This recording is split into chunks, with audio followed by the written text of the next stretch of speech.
So I don't know how I managed it, but I've ended up on the wildest tour of Egypt ever. The moon's out.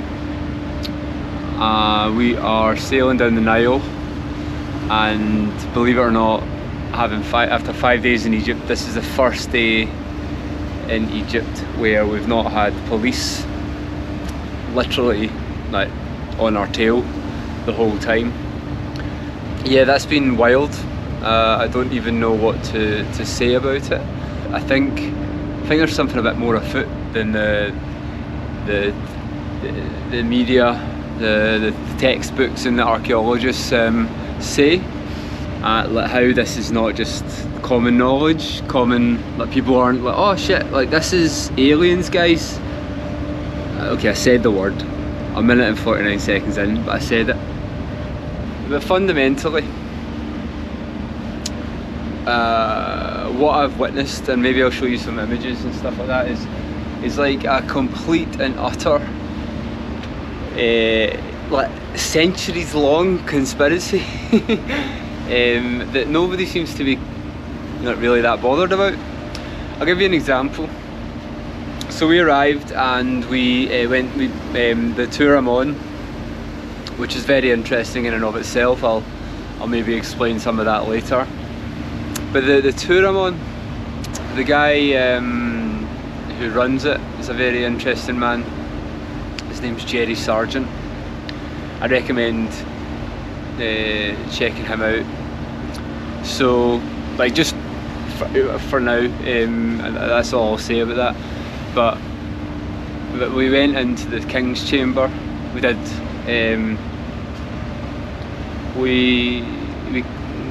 We kind of did a group meditation, let's call it, and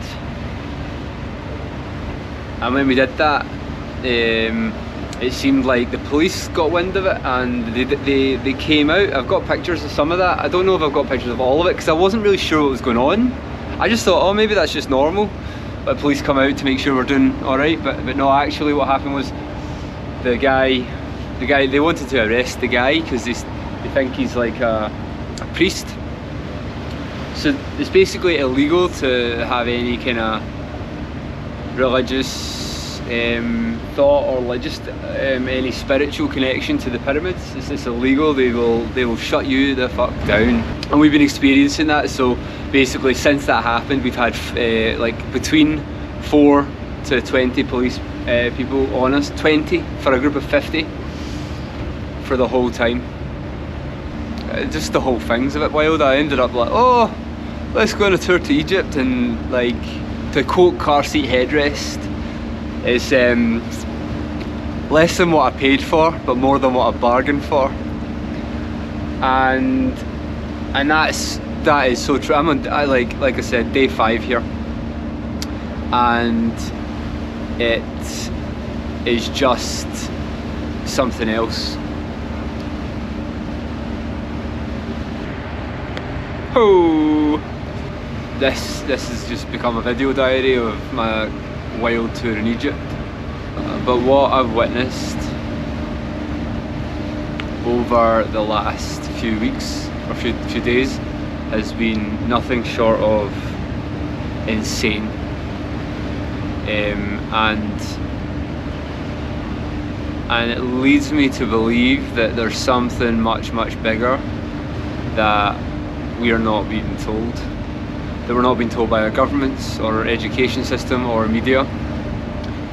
It's very clear to me what's happening with the pyramids. In fact, and not the pyramids, just the whole of Cairo and Egypt as well. It seems like a willful obfuscation of the truth of what's going on here, and nobody's talking about it. Like, I'm just some guy on a holiday, and I'm like going, guys, there's something up here. I've never really been interested in the pyramids, but I felt a pull to come here, so here I am. We just want to say hi since we're neighbors. Hi. When you're naked in there, you should close the blinds because we'll be able to check you out. I'm a sexy man. Thanks very much. Do you want to be on my video? Okay. Yes. Who are you, and Why are you here? Oh, I'm Tanya, and I am here with Star Magic because I've never been to Egypt, and I'm super excited to visit all the sites and do like powerful energy stuff with people that are pretty wise and knowledgeable. Thanks, Tanya. You're welcome. No, I'll try to. I mean, if you want a show, I can tell you when I will be getting naked. Okay. Yeah, maybe. That's And then be like, shake it, shake it. Shake it. I do shake it when I'm showering. It's so fun. This is so fun. It's very fun. Today, I got told off for meditating. So I wish I could remember the chamber, but I was in a chamber and I was meditating, and I was told off and threatened to like get the police on me. And it's like, for meditating? Really? What's wrong with meditating, pal? And I think the upsetting thing about Egypt is it's so poor. It's like they don't know how much they're being controlled. They don't know. They really don't know that God is inside them, and that they are infinite beings. They're oppressed and repressed, and it's an incredible juxtaposition of a site, a place that was once very holy and is now absolutely not holy at all. It's the opposite. It's depravity, it's squalor, it's poverty, it's authority, and all the while, all of that set against the backdrop of what can only be described as alien activity. And they try and tell you about the pyramids and all of this kind of stuff, but I'm going to start doing some more work on this and uncovering it and talking about it and talking about what I have, what I'm seeing on this tour. So the reason why I didn't start videoing was because I figured, who wants to listen to some Scottish guy on a trip to Egypt? Blah blah blah. There's the pyramids. There's some stuff, hieroglyphics and that. But when we came here with, as Tanya says, Star Magic Healing, and the police started following us everywhere, 2 police in each bus, and a cop car behind us. In fact, cop car behind each bus. I started thinking, wow, this is very odd. And they're following us around the tombs, following us around everywhere. So it's not just like 1 or 2 places. Really following us down, doing everything, making sure we're not meditating, making sure we're not misbehaving. Not just misbehaving, but I'm in a group with like 90% women, and they see fit to send police on us. It is wild. At this point, I'm in no doubt whatsoever. I'm covered in mosquito bites after that. Oh my god! Oh.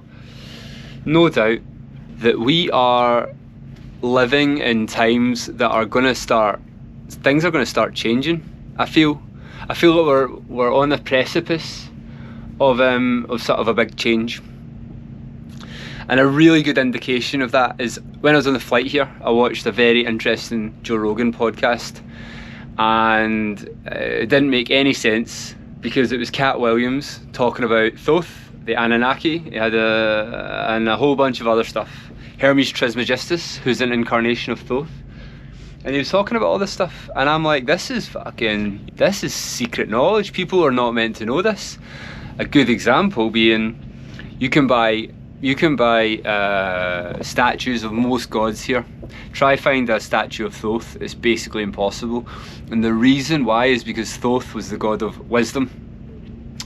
And when you start reading about Thoth, you don't need to look too far with Thoth to understand that there's some really, really deep knowledge about our reality that is being kept from us.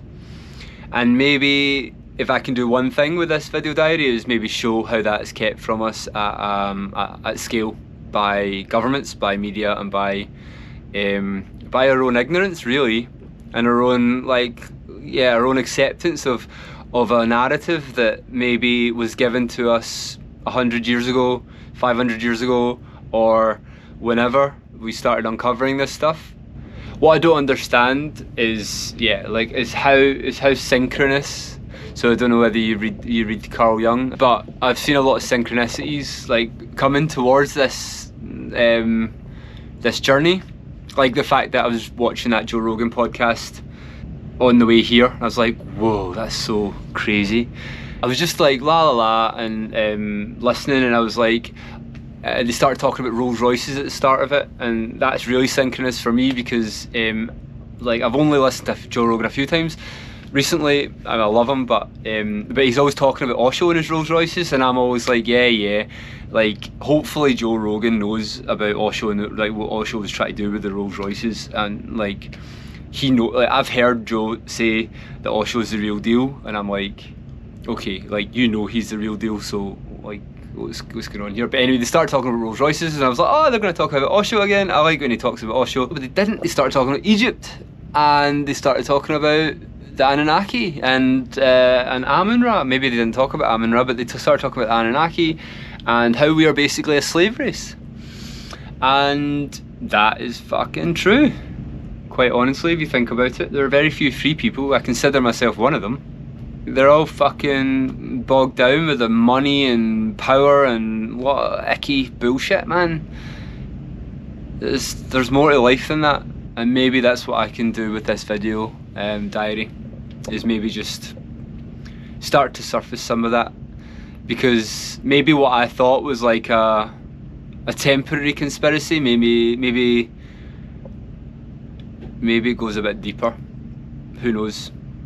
But to witness such absolute shocking poverty and depravity that exists in this like once beautiful, amazing, stunning city and country against a backdrop of like what was incredibly a holy site, because the pyramids are impossible. I want to be clear. If you're in any doubt as to how the pyramids were built, go listen to the Ra Contact or the Law of One. It is a channeled book. It is an incredible book, and it explains how the pyramids were built, and it's a better theory than anybody else has ever given us. And that is that they were created by the race Ra, and you could call them an alien race, I guess, and they were created with thought. And that maybe ties neatly into what I was talking about in my last video to a lot of you, which was the whole world is thought, right? Everything is thought. Our countries are thought. Somebody had an idea, put energy and focus and drive and love into that project, and here I am on a boat or whatever, wherever you are. You're sitting in a lovely house, which again was in somebody's mind at some point. The video camera, the TV or the mobile device you're watching this on, again, sometime it was thought, and it was maybe either single thought or group thought. And that is exactly how they built the pyramids. But we are talking about races that had the ability to think way beyond what we're talking about. And if you think about yourself as almost like a walking antenna, right? You're a walking, talking, conscious, semi-conscious in some cases, antenna to the divine. So if you think about that, and you look at people like Queen Nefertiti, these people had elongated skulls, and that's because, quite honestly, to my understanding, they must have had a very, very advanced pineal gland where they were incredibly connected to the divine and incredibly connected to the ability to create from thought, because we all create from thought, some just at a slower pace than others, but we all create from thought. If you're going to get up and have some food in the moment, go to the toilet. You have to have that thought first and then you go do it. But this is it. This whole thing is thought. The pyramids were created with thought, and it is evident that that's being kept from us, because if we all knew how powerful we were, then we could do anything. Anything. I've been Andy. You have been beautiful, and I thank you for coming on this journey with me. And as far as I can see, it's only just started. Adonai. Adonai. Good morning. Today we're going to Edfu Temple. It's very misty on the Nile today. Yeah, to kind of like give maybe a bit of feedback on the star magic stuff, it's actually quite good. We did a meditation, or as Jerry calls them, activation last night, and yeah, I was very impressed with what they're doing here, at least just now. You get white gold and rose gold, and we've got a whole bunch of police behind us because of our friend Jerry.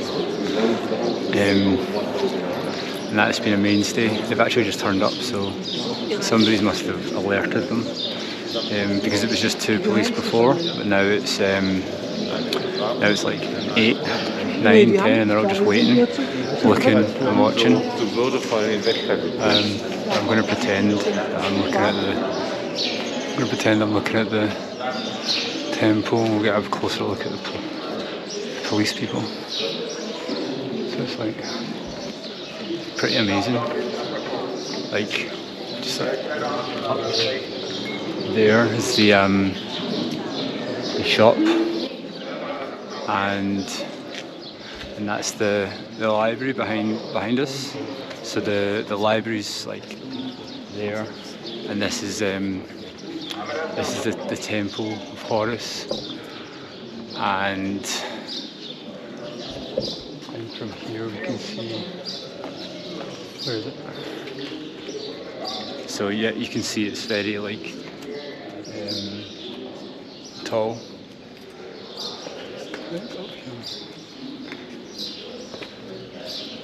Okay. I'm trying to do a recording. Sorry. That's alright, Ellie. And yeah, you can see, so it's pretty interesting times. I don't know whether I'll be able to show you exactly what's going on, but there's certainly a presence that happens around here, and we're very restricted in what we can do, what we can say, and what we can see. And yeah, Mr. Jerry Sargent's a big attraction for the police, so they think he's up to something. I've never witnessed anything like this. Just what I thought was a normal tour of Egypt is certainly turning into something a bit more interesting. Maybe I'll take you in here, because it's super interesting. Like beyond that, right? It's like, what's actually going on here? And you can see it is amazing. It's absolutely beautiful, and it's weird to have such very obvious depictions of aliens and things like that. Like the Anunnaki are for certain, like it's like these big heads. But yeah, it's certainly a weird vibe. Weird vibe. That guy doesn't like me.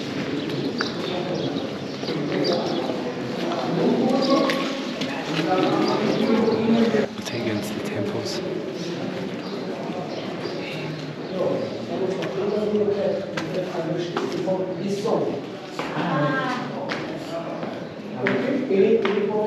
So here we are in another room, but you can see, like, so Queen Nefertiti had this big hat on. It's like, you can see the hat there. It's like to cover the skull because they're aliens, and that's kind of very obvious, especially when you see King Tut yesterday. It was very obvious that the skull was elongated, and I mean, half of the interesting thing is the police's presence around here, because they genuinely are for us. They're for Jerry. They think Jerry's up to something, and it makes the whole tour very intimidating. So it's like I'm kind of like intimidated the whole time, or we all kind of are really intimidated by this police presence. And yeah, look at this place. There's no fucking, like, they're very clearly telling us, like, look at these. They're not like they are like the crown. They've just got massive pineal glands, and it's all very, very obvious. So here's I think this is like some kind of temple thing. Do you know what this is?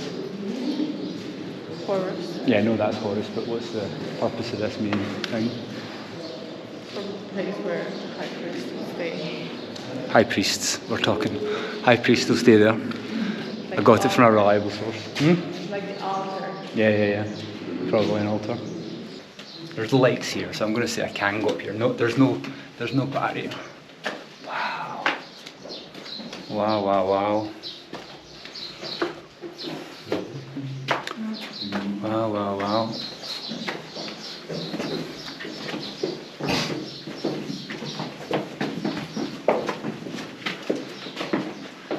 So, very interesting stuff going on here.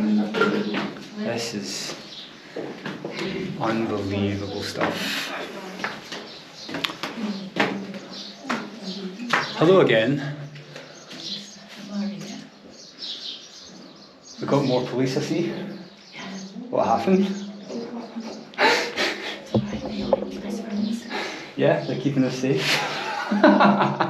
Well, I'll keep away. I'll just act normal, Callie. Try hard, Fred. I will do.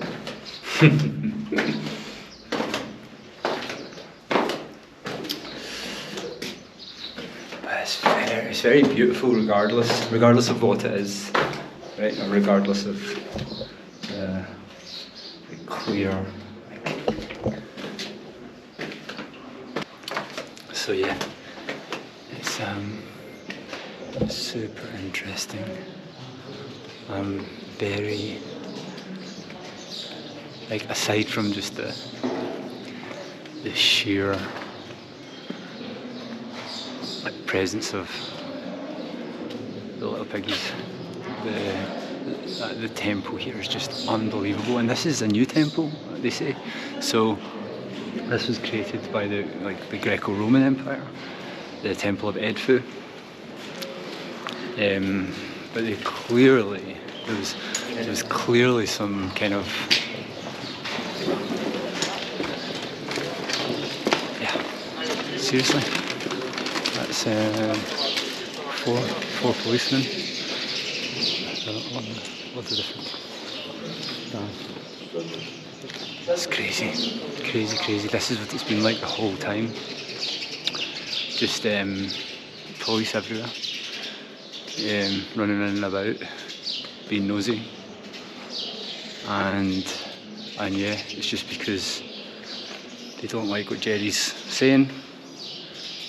They don't want any alternative theories of what Egypt is. They're very, very clear about that, and they're very, very conscious about that. But here's the thing, you've got Graham Hancock right now talking about all this stuff.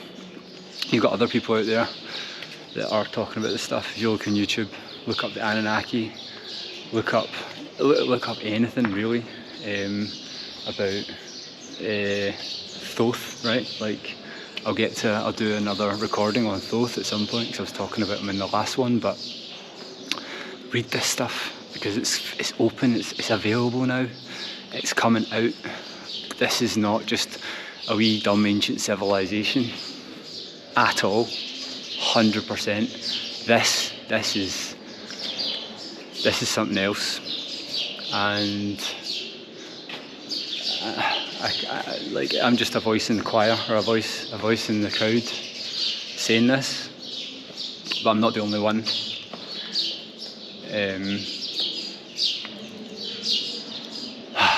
But it's funny, like I just got little birds around, and they're all kind of similar to the Horus. The Temple of Edfu is a temple for Horus, and all the wee birds look like Horus. It's very nice. Feels like Horus is here. And again, I don't believe in these as gods. I don't believe that they were gods. I believe that they were aliens, basically. And like, if I can get permission to use the thing that Jerry was talking to about, then hopefully that'll become a bit clearer, and I'll be able to articulate that a bit better. But it's still a mystery to me. But it's just like what I know for a fact is like what they're telling us is not what happened here at all. I'm just like it's unhideable. I want to be clear. Like, we were in Cairo before, and then we were in Luxor, and now we're in Edfu, right? So we've been in 3 places all around Egypt, and the police are following us. This isn't just like, did one thing. It's like the whole time, the whole way, they're onto us, or they're onto. No, I'm not doing anything. I'm just a little camera guy talking about stuff. But they're definitely here, and it's fascinating. It's made the whole trip a bit jumpy.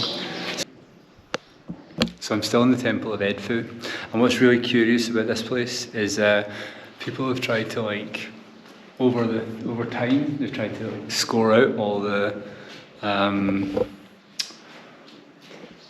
images. So, like, they did a really good job on this back wall. You can barely see anything, right? Like, they've done a really good job.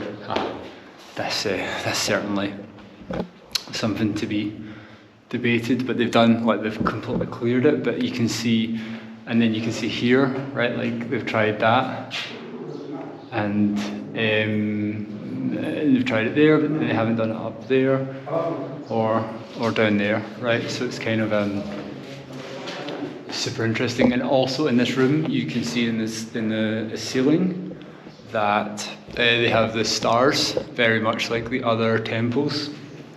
That I'm sure, hopefully, or the other tombs. You can see here all of the stuff they've really tried to score it all out. But the problem is this material is not designed. It's not designed to be etched out like that. It's the way this was created was certainly not with tools, because you can see that the tools that they're trying to chip it out with are far more primitive than the tools that these were created with, which is incredibly interesting, I would say. And it's the same all over Egypt. Like, they've tried to score out lots of stuff, and it's vandalism. It's like purposeful vandalism. You can see here, like they've really tried to do a number on it, and etch out this history, this stuff that's going on. And in some places they've been successful, in some places they haven't. It's the same everywhere. It never ends. This is just one random temple. Do you know what I mean? Like, this stuff is everywhere, all over Egypt, right? It's not possible. Like, it's very similar. It's like just this constant, like, oh, we've got this big thing and we need to get rid of it, but we've not got the energy, the time, or the capability to get rid of it. So they just spend a whole bunch of time policing it. No meditating, no. Oh, thank you. Okay. Yeah, good. Very good. Yeah, all good, thank you. Thank you, thanks. I wish you a beautiful day as I walk out into a beautiful day. Bask in the glory and love and light of our infinite creator. So we just had a picture taken with everybody and it was quite fun, but look at the police over here, they were taking photos of us, like tourist photos of us, sorry. You can see behind me, and they were all taking photos of us. What was really interesting was that I was recording this, and I was watching the guy at the corner of my eye, and he was like, "Why don't we tell him to not record?" And the guy was like, "We can't do that because everybody's recording here. This is a fucking tourist spot, you fucking numpty." That's not what he said, obviously, because he wasn't speaking English, but that's pretty much the vibe he gave the other guy. And it just seems crazy. They're really on to us for no reason. We're just peaceful. It's all women. It's like this group's like 90% women. And what are we gonna do? What are we gonna do, huh? Just crazy. We're not allowed to meditate. Not allowed to stand still. Have to, we're totally kept shut down, and yeah, I don't quite know what to say about that. But did you notice the police in there? Yeah, absolutely. It's weird, isn't it? Yeah. So I decided to bring this just to record the whole thing because we've got like 12 more days here. So I'm like, it's like, I think that's a curiosity at least, just like a tour group of 90% women, like getting this heavy police presence, not allowed to stand still, not allowed to, just mental. Yeah. So. Well, it just makes us feel special, doesn't it? Yeah, exactly. I feel very special. To look so that's really nice. Okay. So they're coming behind us now, walking like reservoir dogs. As you can see, I don't know whether you can see. Maybe I should just stand here and let them do the reservoir dogs walk by. We've got a Jerry there. I'm going to ask for his permission to document this, but I think it's very interesting overall. But in the meantime, there's little puppies down there. Maybe I'd show you them. For now, I'm just going to let the police do their reservoir dogs walk by. Ah, they fucked it up. Get in line, boys. Get in line. So I'm going to just do a wee walk by and make sure that they get on camera. So we got off the boat. We got off the bus and we're back at the boat. Everybody's getting onto the boat just now, you can see. But you can also see a little man behind me who is kind of a policeman with a big gun, big massive assault rifle, and there's a bunch there as well. And that's very unusual, would you not say? Just to be a few tourists, nice, well-meaning tourists on a nice journey. So they've got 4, 5, 6, 7 policemen armed here. So they're all kind of looking around, making sure we're not breaking any laws and that kind of stuff. Very interesting stuff going on. As you can see, I don't understand it. Well, I do understand it, but yeah, like, it's wonderful. Look at this. You just got so many policemen. Yeah, so maybe you can see some more policemen behind me. And again, they've all just got assault rifles, like we're some terrorists or something. And I can't explain it. I cannot. It's amusing and terrifying, and you can see them all just walking past me, and they're all going into the boat now. So we'll see what happens there. So who knows? Who knows? But let's follow them into the boat. Why not?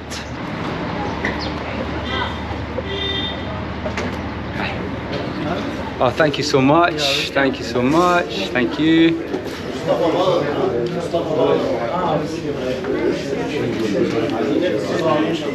Oh, we're the other side round now.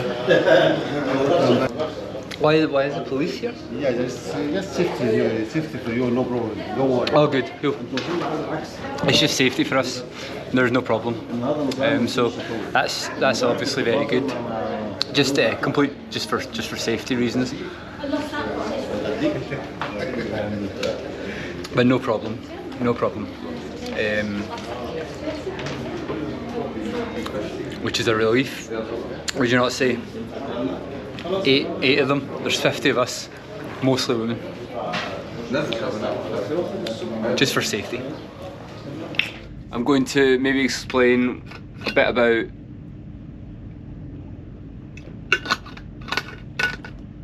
Thoth specifically. Thoth gave us the Emerald Tablets.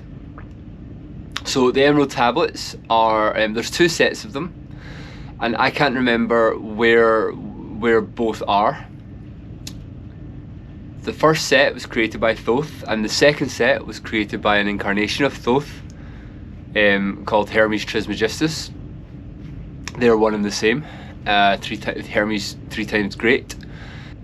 But effectively, nobody really knows how these tablets were created. One of them lives in the Vatican, one of them lives in Cambridge University Library, I believe.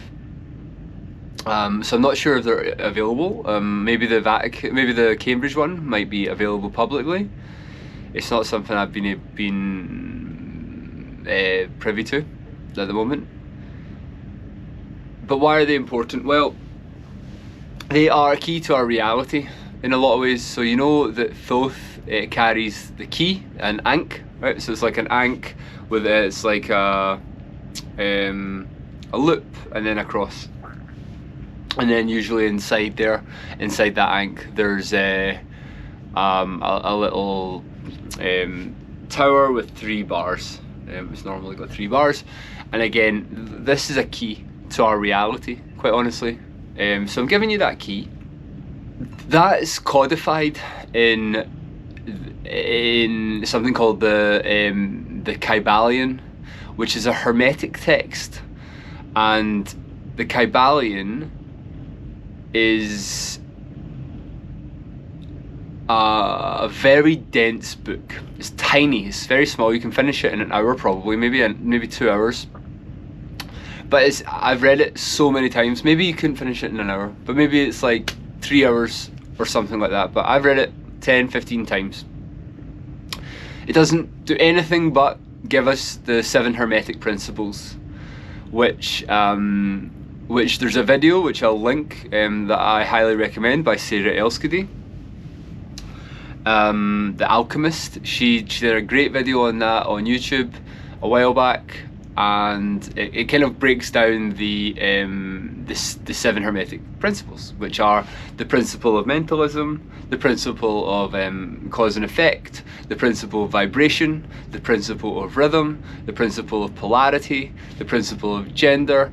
But the idea, first of all, is that the entire the universe is mental, right? Not just like mental as in a Scottish way, like, that's pure mental, mate, which is what we used to say in Scotland.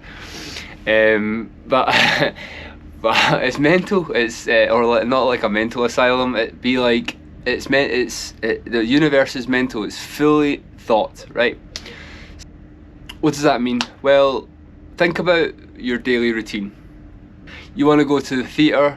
You want to go to the shop, right? You first think about it and then you go do it. Very, very basic.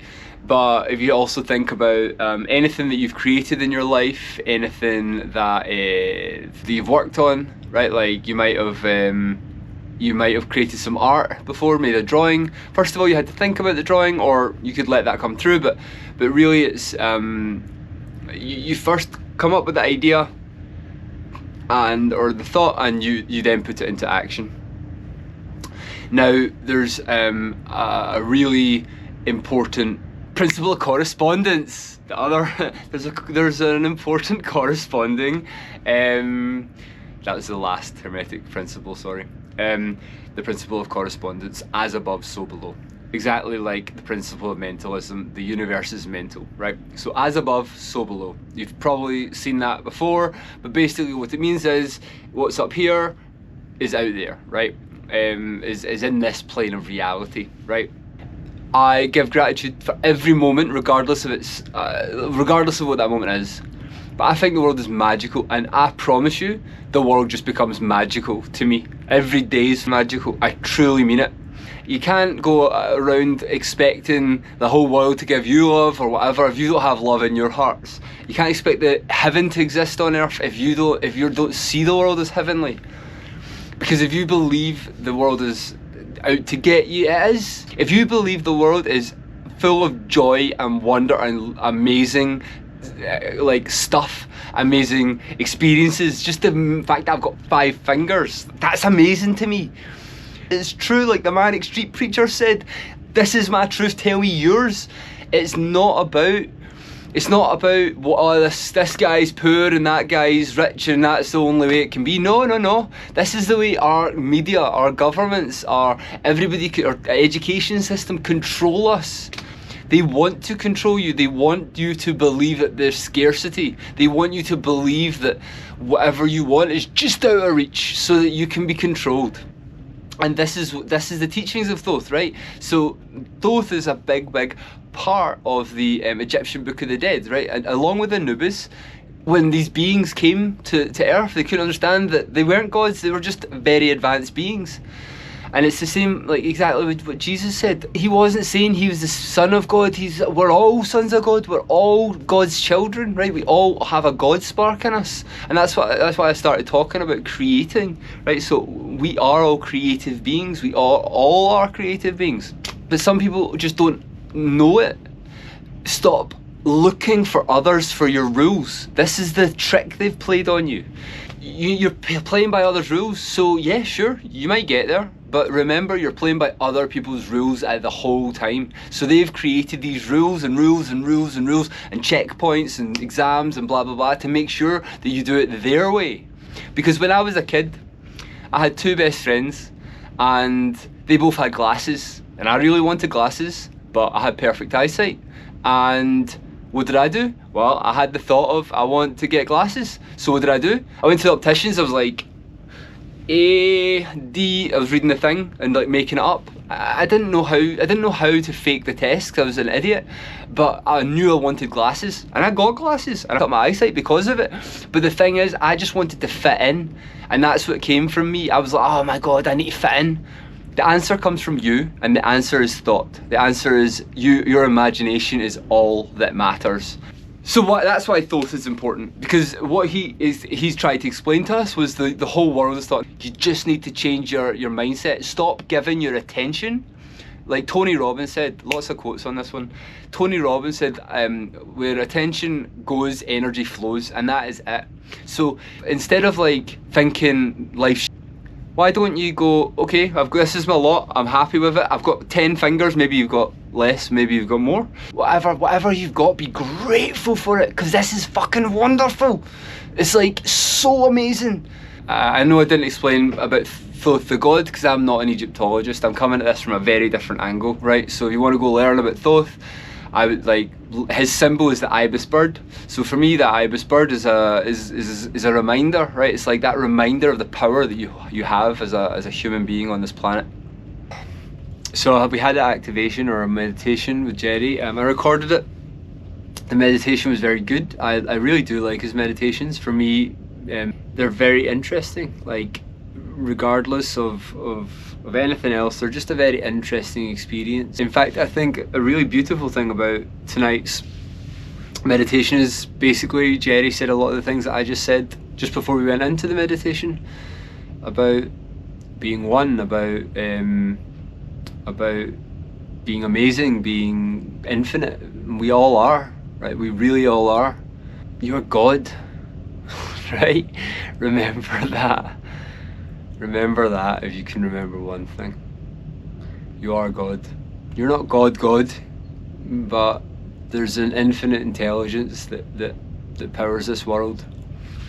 The activation was really fun tonight. It was a nice visual journey, and you don't necessarily need to believe in all of this to go on those journeys. It can just be a nice, enjoyable time with some gorillas and dolphins, and I think you would still have a great time. I'm not sure that Jerry's meditations are for everybody. I think for me, I don't think I would get a lot out of them if I hadn't already had my own meditation practice, and I already do my own meditation practice every day. So I don't know, but I think they're certainly interesting, and he's a very interesting character, and I'm very glad to be on this trip, and I'm looking forward to speaking to him more. I think at some point we'll get to do an interview. This was half video diary and half rant about stuff, and I'm okay with that. I think given that this is a video diary, I don't need to create YouTube content like YouTube creators. I can just be me and do it my way. Thank you for listening. I leave you in the light and joy of our infinite divine creator.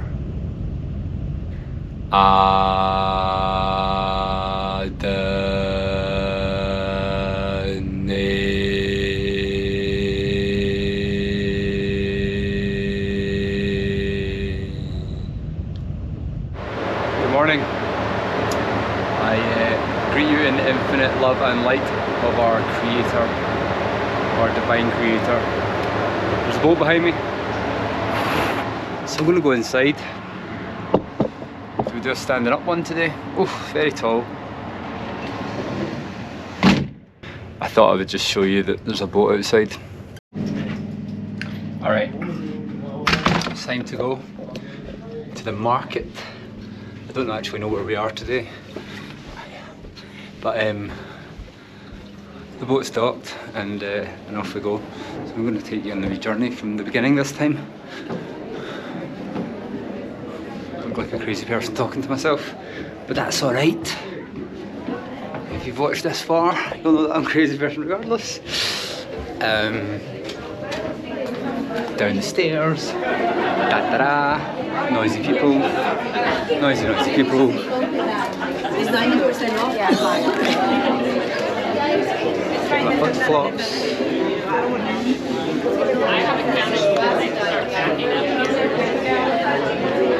Oh look what we have here. Look what we have. Not the police. It's the police. So the day's just started, and already there's police here. So that's going to be fun. But I thought I would just record it from the start, just to show. It's like, oh look, we've got one here. It's up here. See?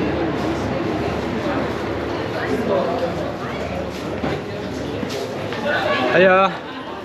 Hello. How you doing?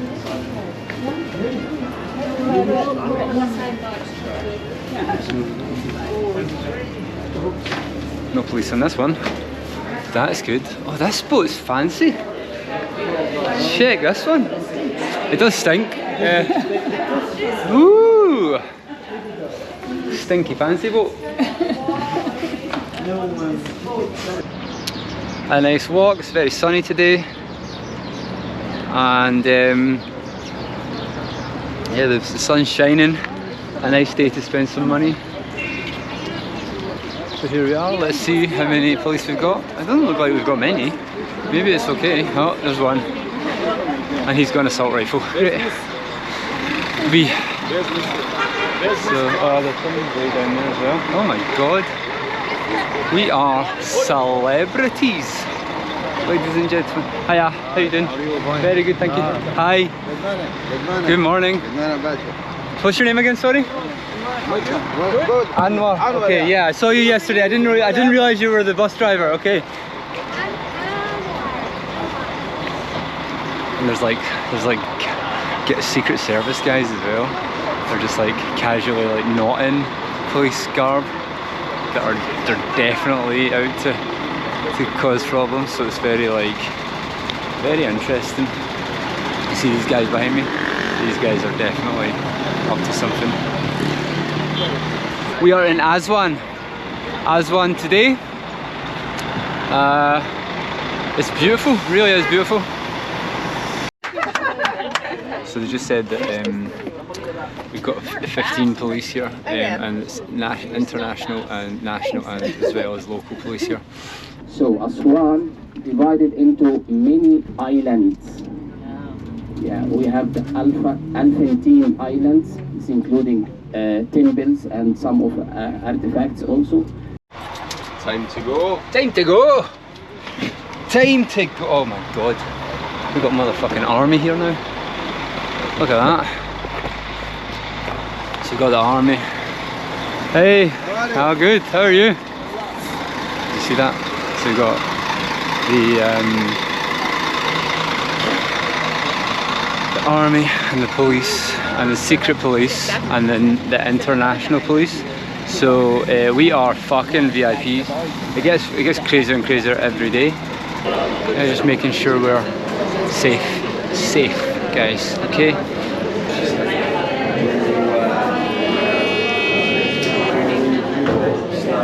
Out here. Okay, we're through. Definitely look like a lot of criminals here, right? Dangerous people.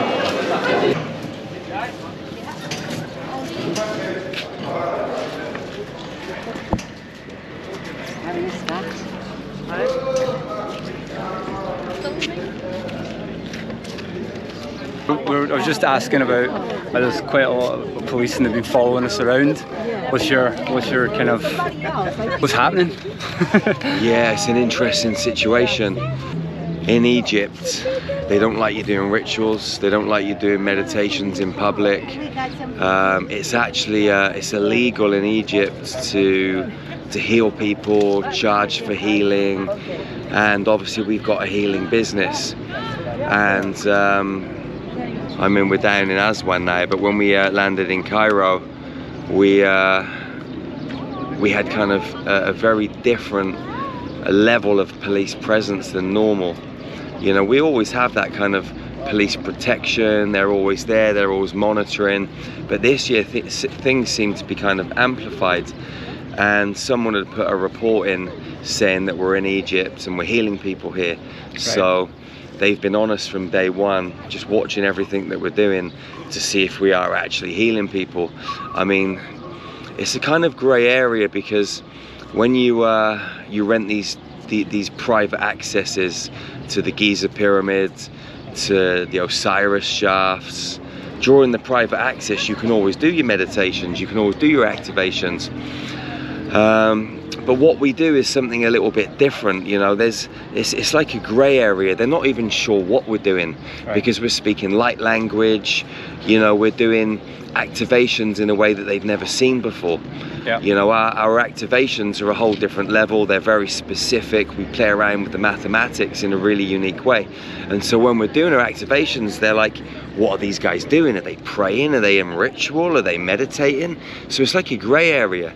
And I think they're in a little bit of fear from that. And I think it's just their conditioning. What I found is when you go and speak to these police officers, they're sound. Yeah. Like, you know, go and shake their hand, give them a hug, you know, just have a laugh with them. They're just normal human beings, just like us. If you can get past that uniform and connect with the heart and connect with the soul and get on that level, man to man, woman to woman, man to woman, whatever it is, human to human, then you break the ice and it's a whole different scenario. Yeah. Because it's all energy. It doesn't matter what you're doing, what you're saying. they feel the frequency behind it. They know we're good people. Yeah. They know we're not up to anything mischievous or anything bad or wrong. We're not bringing in shitty energy. Yeah. You know, we're playing around with love, really, Yeah. in a myriad of different ways, and we're raising the vibration of the planet. We're spreading the word of these beautiful ancient sacred lands to other people in the world, which is going to bring more tourism into Egypt. So at the end of the day, it's a positive situation. Yeah, and obviously we're in a kind of middle ground with the tour guide, where they kind of will be very by the book, and sometimes there's a lot that's not written in the book, if that makes sense. Absolutely. I mean, it's like when we went to the Edfu temple yesterday. Yeah. I mean, if you look on the walls in the Edfu temple, you got magic mushrooms on there. Yeah. And then you've got a man and a woman in sacred ceremony bringing that divine union. So they're using the alchemy of the psilocybin to activate themselves, you know, look into the spirit world, play around with the code, bring the crystalline frequencies up and down through their crown, bring their light bodies together and merge that masculine and feminine. And this is depicted on the hieroglyphics on the walls in the Edfu temple. So, you know, that's one side of the story, and then there's the other side of the story that the Egyptologists have been fed. So, you know, being on a tour with us, we get to experience the truth. Yep. You know? Yeah. Which is important. So we just spoke to Jerry. That was really informative. I think he gave us a good perspective on it. I'm going to get some more like chats with him on the go. This one loves it. Look at the tiny little puppies.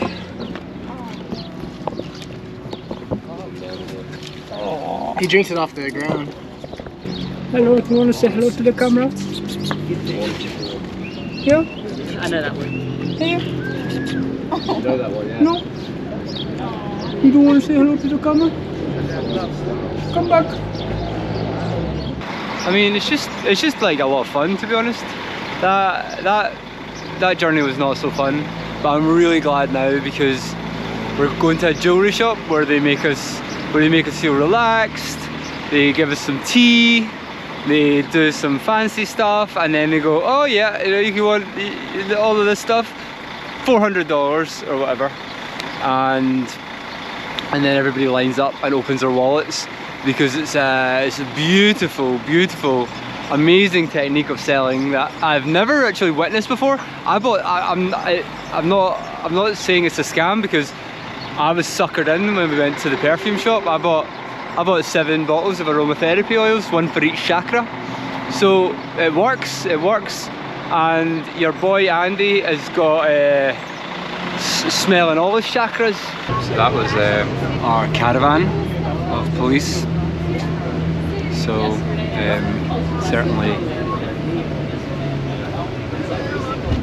certainly attracting attention. Just, oh my god, a bunch of people. Police cars following us. Yeah, exactly. Like, okay. we are very special. I know we are. Anyway, let's go have a look. And here. Hello, thank you. This is not for me. I know it already. This place. I'm out. Oh no, they've got crystals. Maybe I should buy one of these guys. Maybe I should buy a scarab. I probably don't need to be showing you this stuff, but it's pretty fascinating. It's all kind of like hidden as well, because it's like kind of in amongst like a bunch of you wouldn't know it was here. Well, maybe you would. But this is the normal part of the shop. Anyway, I'm gonna go because there's nothing to see here really. Nothing to see. But it's very, very nice. Oh my god. Very nice stuff. Protected. So yeah, we've got a lot of police again. All different types of cars this time. Because we're going to the market. No, thank you.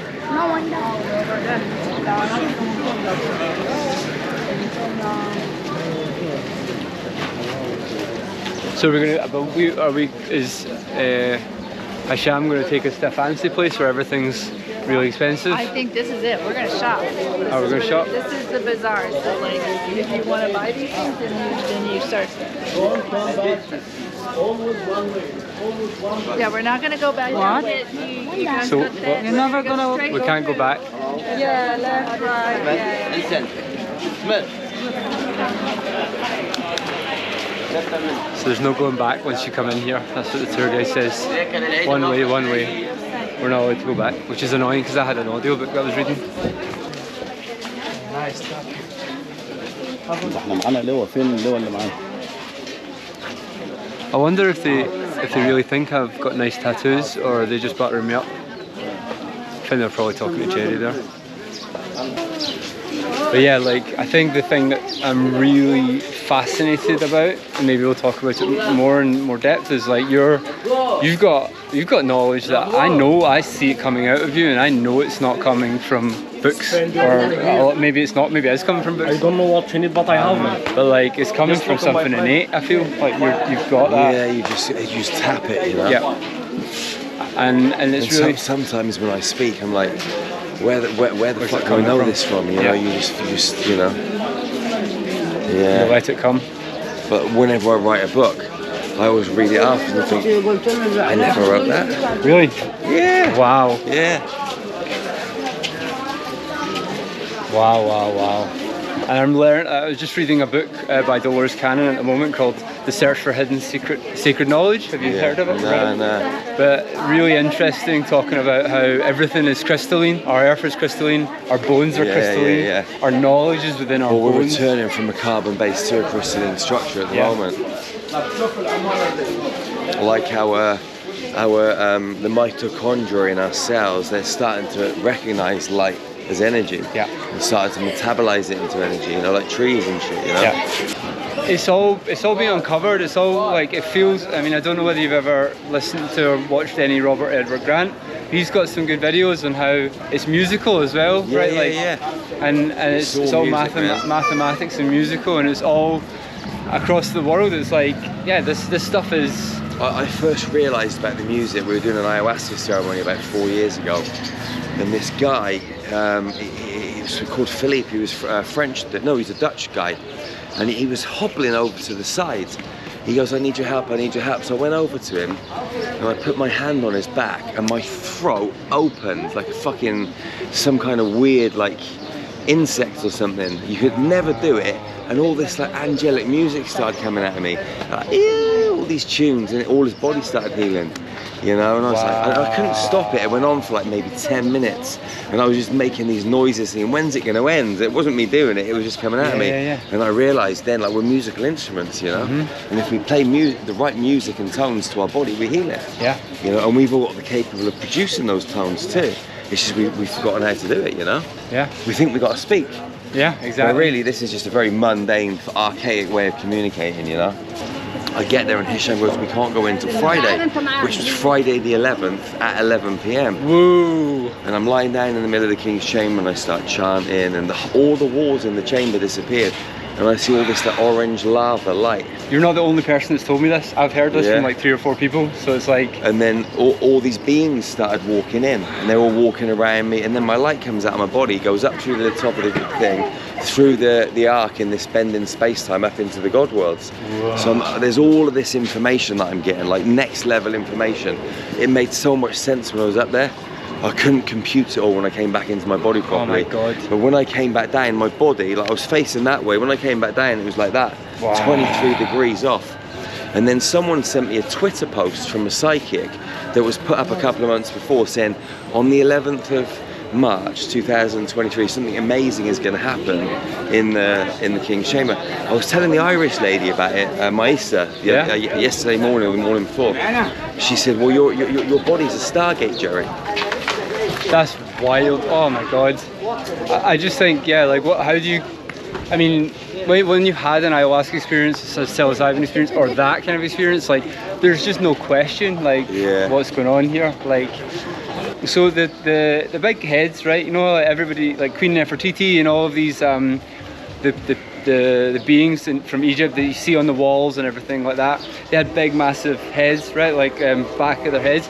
I feel like that is because they had massive pineal glands and they were like super tuned in. Well, our pineal glands are at least supposed to be 4 or 5 times bigger. Yeah. So listen to this.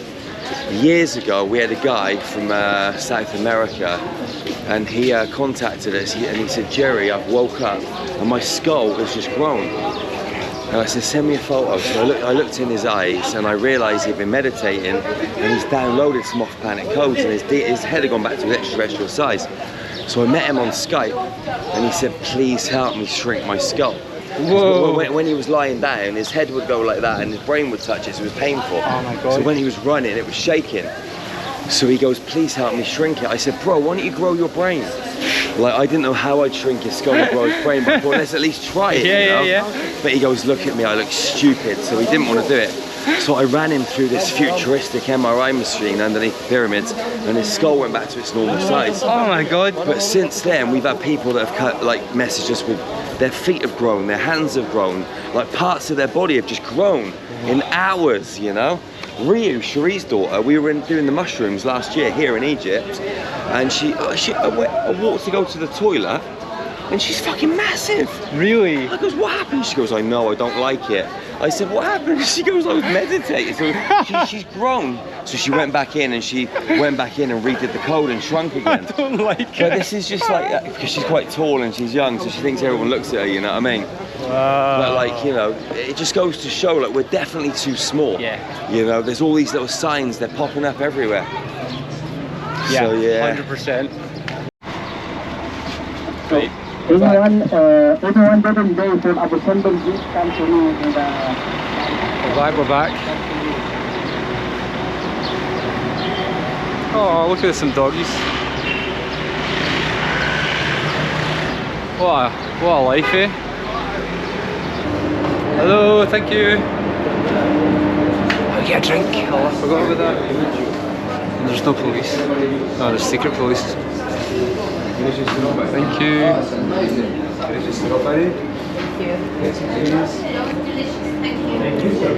Strawberry.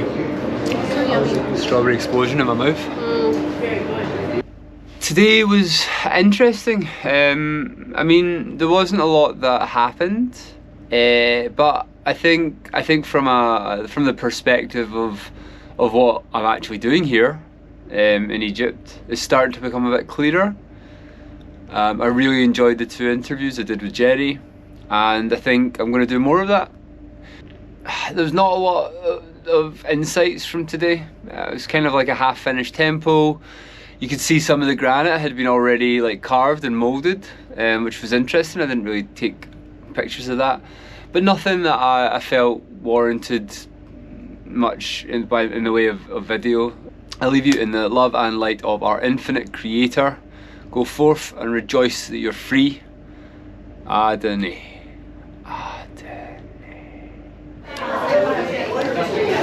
I greet you in the love and light of our infinite Creator. This morning we're going to Abu Simbel, which I think is the Indiana Jones thing. Thank you. And I'm looking forward to that. But we're up really early for a 3-hour drive. So I'll take you to the bus as we get moving. Hello, Sabah el here. Sabah el here. Okay, we get massages in this boat. This boat's the massage boat everywhere. Sabah el here. Okay. So there's no oh, we got 1 policeman. Oh no, we got a lot more. I can't. Finally. Oh, it's been dogs. Oh my goodness. Morning, sir.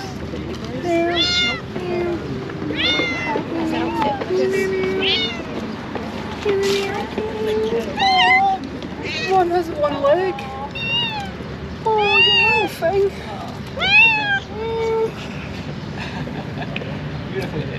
Yeah.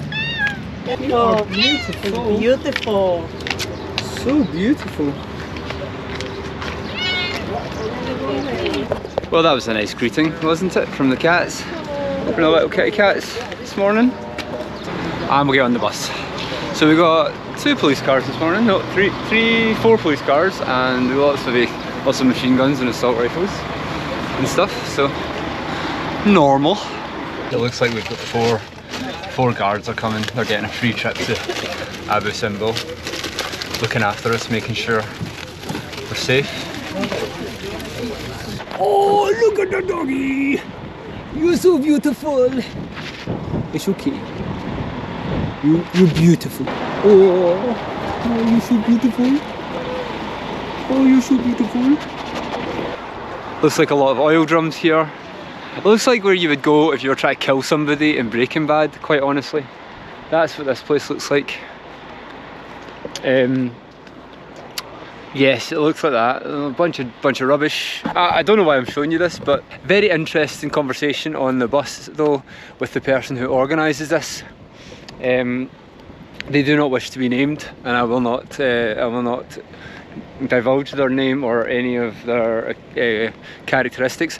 But they did say that they worked for the government for 20 years and they couldn't say what they worked for. And I'm like, oh yeah, and you're organising a spiritual tour that it's not very good. Like, no, it's not bad. It's just the stuff that's going on here. Very interesting is all. Not particularly, like, to put it this way, I'm not gonna run back to my home and learn star magic healing. The people are lovely, and like I said, Jerry's great, and like the whole thing's great, but the teachings and the stuff is just like, I don't think it's for me. But that's what you get when you Google spiritual tour of Egypt. There's something I miss. It's like, oh, I can't say. When they say, oh yeah, I can't say what I did. And they studied esotericism. So you can join the dots, right? You study Western esotericism at university, and you work for the government. You don't get a job in civil service after you study esotericism, is all I'm saying.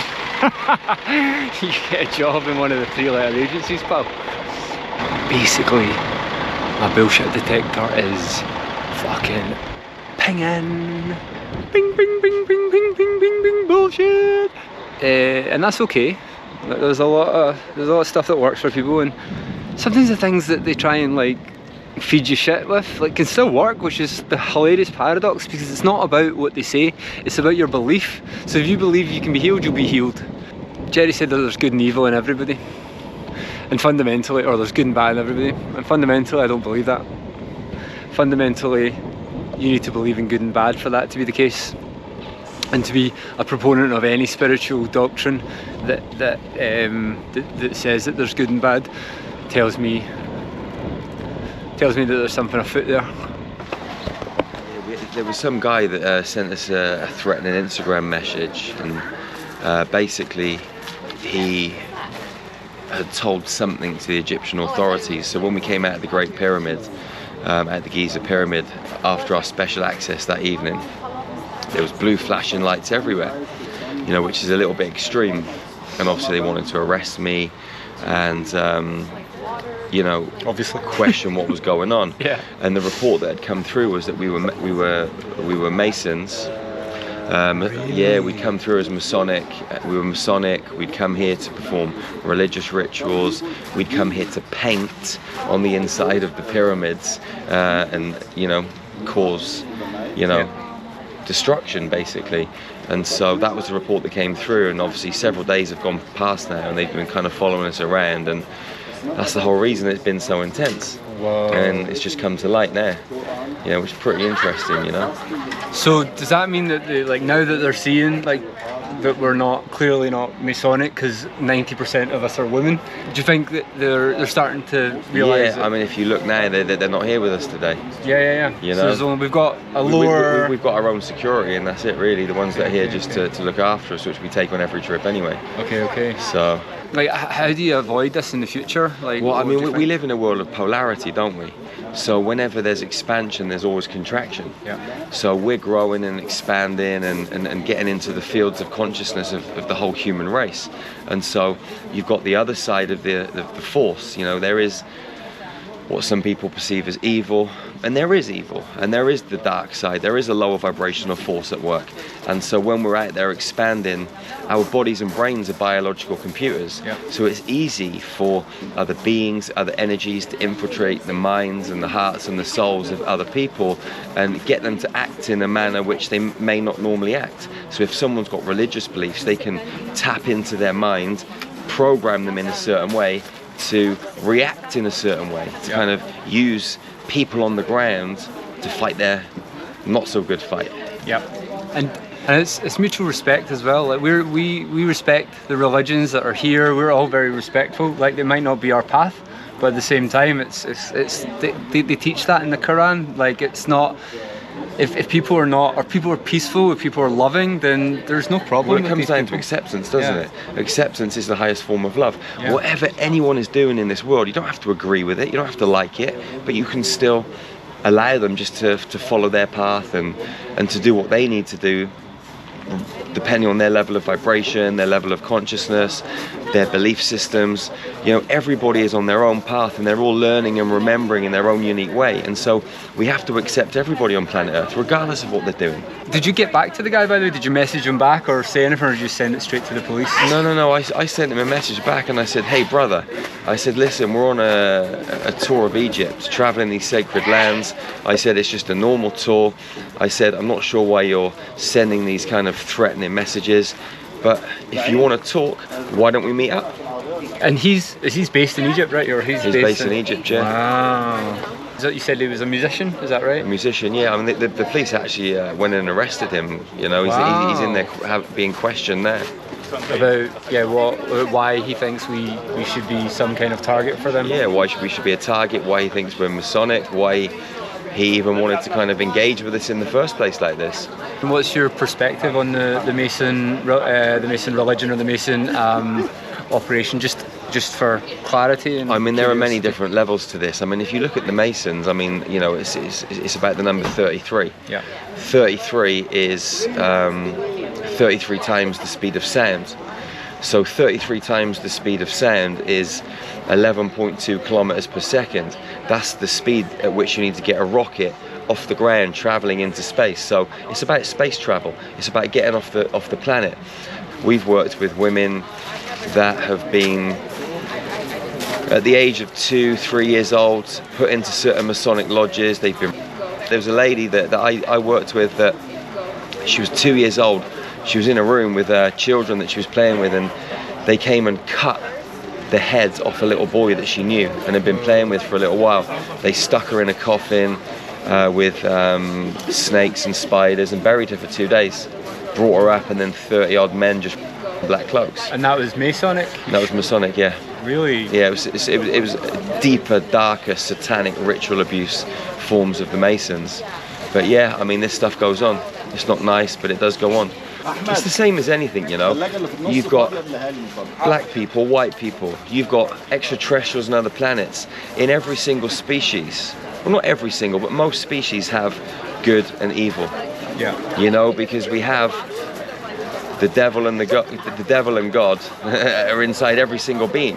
You know, we've all got the potential to grab a knife, break bread and feed someone. We've all also got the potential to get a knife and stab someone. So all of these potentials are inside of us, and it's about how you kind of alchemize that. So for me, what's really important and what we try and empower people with and help people go down the road of is to get the dark and the light aspects of you and bring them into wholeness. Because moving into the light, you're never going to be powerful. Moving into the dark, you're never going to be fully powerful. So you've got to get the dark and the light aspects, bring them into wholeness, and use all of that energy. That is when you become supersonic. And why is power important in this context? So It depends what you call powerful, I suppose. So for me, being powerful is knowing who you are. Like, not believing in some kind of deity, some kind of ascended master, some kind of archetypal figure. Okay, you're handing your power over to them. Okay, a lot of people do that through the church and different religious beliefs. Even in the spiritual world, there's a lot of people that are handing their power over to certain beings.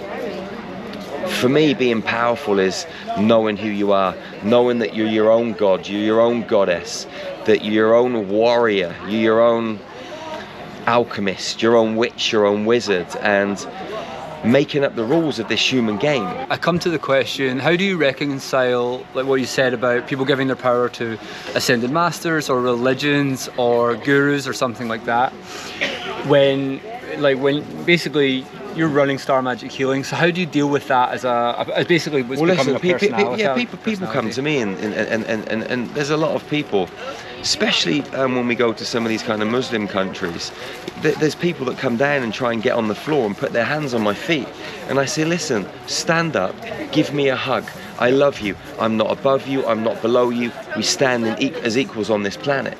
Yep. You know, and for me, I'm not a leader, I'm leading myself, and what I'm doing is encouraging other people to lead themselves. I don't want anyone to follow me.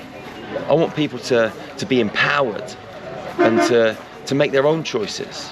You know, maybe I influence some people's choices in a positive way. There's people that influence my choices in a positive way, but I don't hand my power over to these people. I just think, you know what, that's a golden nugget that you're sharing there, brother or sister. So I'm going to bring that into my field, and I'm going to utilize those skill sets, and people can take knowledge and wisdom that I'm sharing and utilize it in their kind of armory. Well, it's energy. It's all about energy. Yeah. You know, it's about realizing that this whole world is mathematical. Yeah. In the empty space, it's not empty. It's full of code. It's full of geometry. And when you know how to take the code and the geometry, you can use that to heal a human being, for example. Like our bodies and brains are biological computers, and we've had past life experiences, future life experiences, which once you get into the quantum field, everything's now. So I can go into the field, if you've got something wrong with your liver, I know there's guilt and anger issues, so I go into the quantum field, find the reality that you've experienced and are still experiencing in the field where there was anger and guilt, and I can change the code. When I change the code, your liver's going to get better. But you know that, right? So the knowledge you just shared there, that's knowledge that is available in Chinese medicine, right? Like all of that kind of stuff. Where did you pick that up from? Well, this is what I got taught in the mystery schools by Thoth. Right. First of all, I went to Alpha Centauri, met the Lyrans back in 2009. I was meditating in my friend's garden in the pyramid.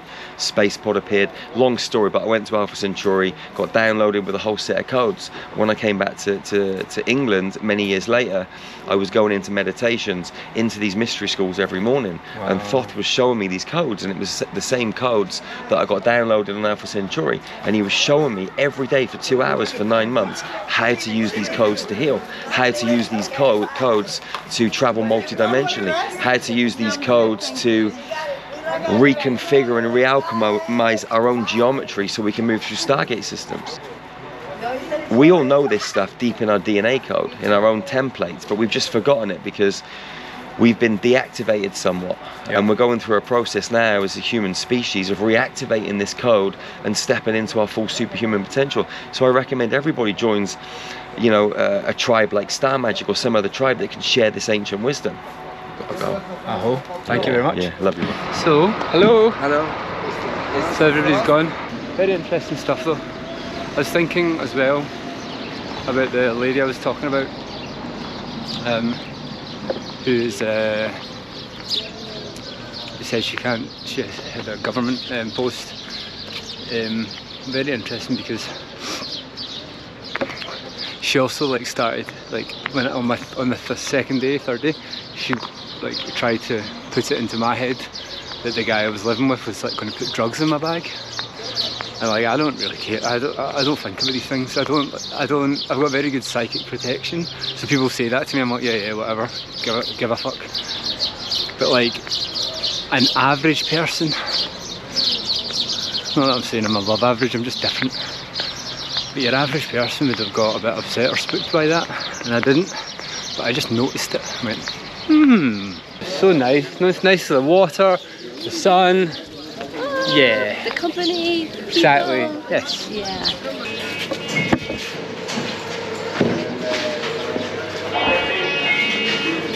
I'll see you in a second.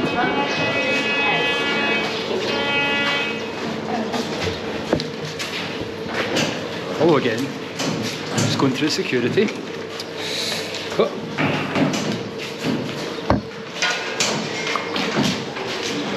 And we are through. So yeah, we get to see the statues of Ramesses II, hopefully today.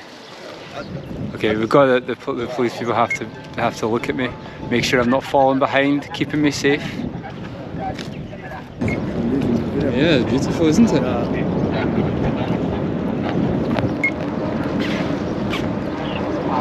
That definitely looks like Thoth in the middle. So, as we go in here, we're just going to investigate. I don't know what to expect. We've got all the hieroglyphics out here, and I'm going to take some more pictures of that. Very interesting. I don't know whether they're slaves, but it could be.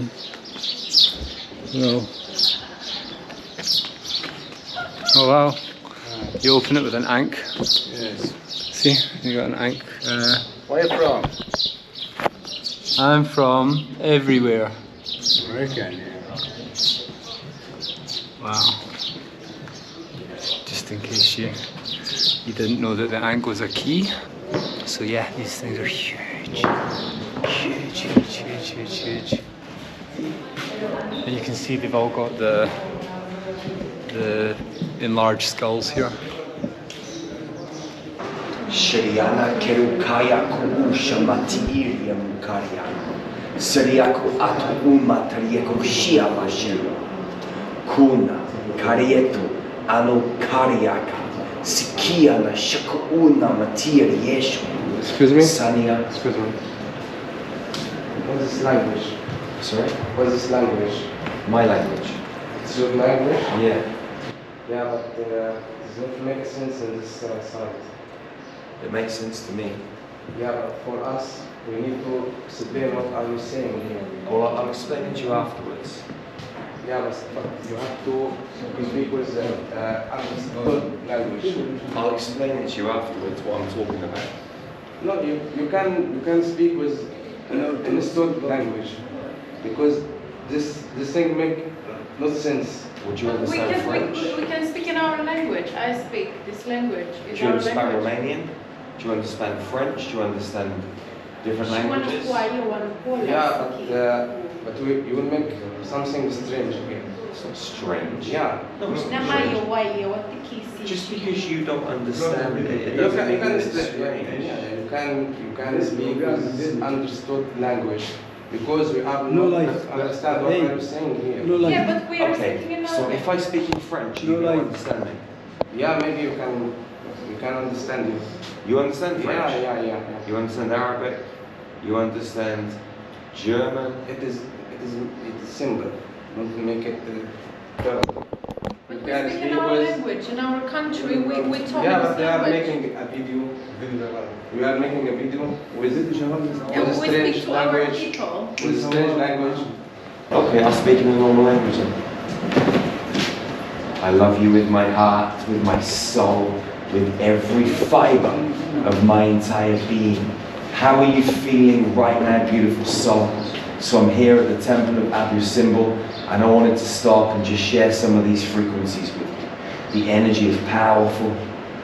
We're bringing in some codes through the grids up into this space and connecting with the frequency in this sacred space. These electrical currents run into your multi-dimensional transmission centers. And as they do, just breathe, feel, and allow these frequencies to run up and down your body. And as they do, you'll become aware of diamond light cones that start to flow in your physical body. Illegal to make interview inside something because this time is for everyone. And slow. And be here with Now me close the right now. shrine and everyone need to go inside. Allow the codes to stream into each one of your transmission centers. It comes online.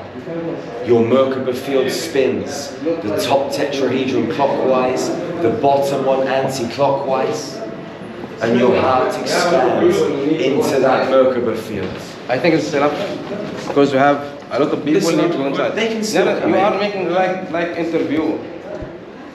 It's like 4 or 5 Yeah, minutes. it's like an interview. It's not legal. You told us I could speak in my language. Yeah, you can speak outside. Outside the building. You told me that I could speak in my language. Because no speaking inside. The tour guide must tell you that. Is it possible to talk though? We're allowed to talk. Yeah. Or is it? Not talking all the time? No. Okay. Why? What problems Yeah, is it because causing? What problems is it causing? For everyone. What problems is it causing? This is instruction for everyone. What problems is it causing? No explaining inside. You told me that I could speak in my own language. Yeah. And I'm speaking in my own language. For 1 minute, 2 minutes. But you are making like interview. You are It's taking 5 minutes. Yeah, you are taking the time from the other visitors. No, other people can Also- still walk in and out of the temple. Also, Other you can people ask can your still tour walk guide. in and out of the temple. You can ask your guide about them. Don't touch me. Hey. We're allowed to speak in our own language. Yeah, we can speak outside because We can speak in as our we own said- language. as we said So I before, started speaking no in my own talking inside language. the- please. No, You can you told me that I was outside allowed to in my and own you can language. You told me I was allowed to in my own language, so I did Can that. you stop this video, please? You told me that I was allowed to in my own language, so I spoke in my own language, and then you changed it again. It's close. There's nothing. It's not even. Camera off. It's off. It's off. No camera. No video. No video. No video. No camera. No video. Stop. Yeah. Stop. Please. Stop. Stop. It's completely no touch. Stop. Please. There's no video. Thank you.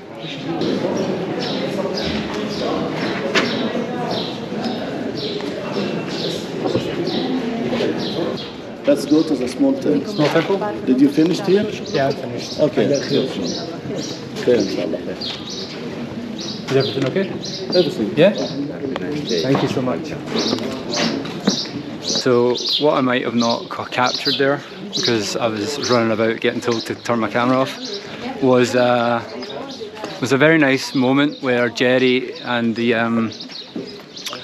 man who was telling him off embraced, and we ended on an I love you, which was very beautiful. Well, I'm glad I bought a second battery. It seems like we needed one. Going to this new temple. This one looks also equally amazing. You can feel it. You can feel it in the energy in the air. You can really feel it.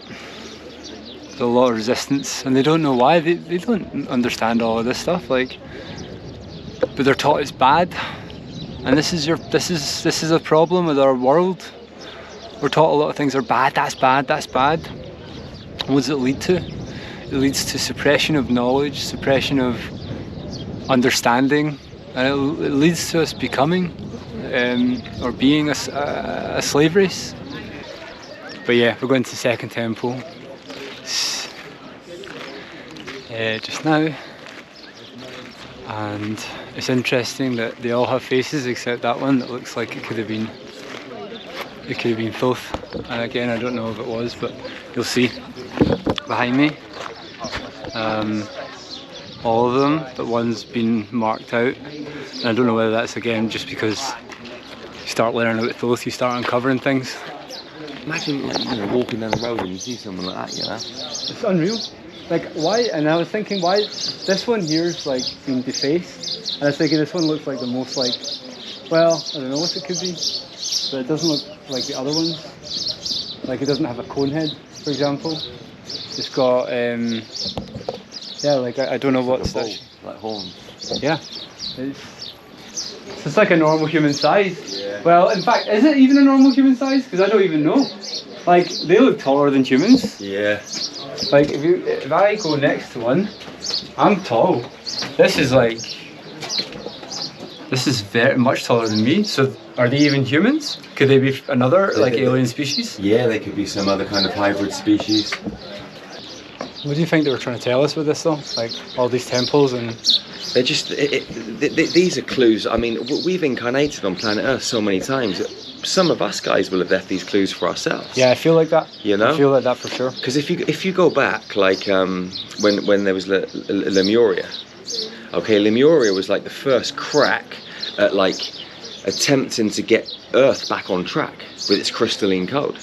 But then the technology got advanced and the dark creeped in, and so they kind of took it under the water. Yeah. Then the same thing with Atlantis, and the same thing with Atlantis again, and the same thing with Egypt, you know, which was another shot at rebuilding Atlantis. But the dark just keeps infiltrating, and they've got to take it out because everything's going to go past the point of no return. So it's better just to sink the civilization and leave some clues and codes so other people can come back and maybe keep a few of the species alive in underground temples, or take them up to space for a little while and then bring them back down again, you know, and leave the clues in the pyramids. The keys and the codes are in all these chambers. We're just here trying to figure it out right now. I'm going to go into this temple, which I think is a small temple, the temple of Queen Nefertiti. And as you saw earlier, these beings here are fucking huge, and you got beings that are even bigger than me, and I'm 6'2", so don't know what's going on there. Very, very. They're trying to show us something for sure. So we're going to go into this temple and see what we find. Hello.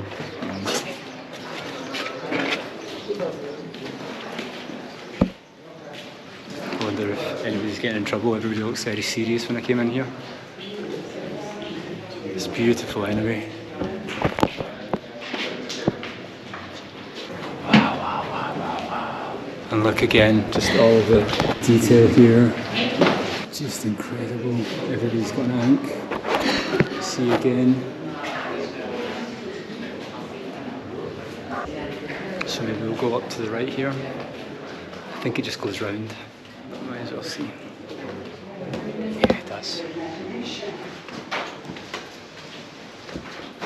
And this is ISIS. Wow. So that's ISIS? With the wings. The wings? Yeah. But the light is not so good. Yeah, it's so beautiful. Where? There. Oh yeah. So this is ISIS with the wings here. And that's funny because that's the same sound at the top of it. Because this is a far less eventful temple this time. Just pretty chilled out. Wow. Good stuff. My friend Toth. Again, with an ink. That's his temple. I'm gonna try to meditate for a bit. We can see inside. No video.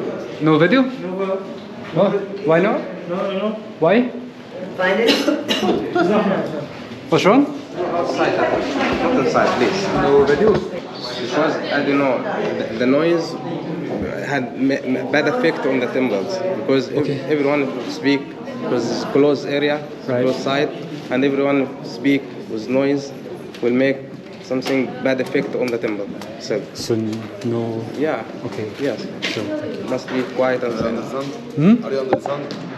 Under the sun? Are you under the sun? Yeah, I understand. It's like rules. It is like public rules. Public Not rules. for you, but for everyone. Okay. Yeah, Thank you so much. Okay. Yeah. Can I meditate? All people. Can I meditate then? Yeah. It's rules. Okay. Yeah. I can make video? Continue your video. Okay, and I can... Without speaking. Okay, no speaking. Okay. So no speaking. No speaking.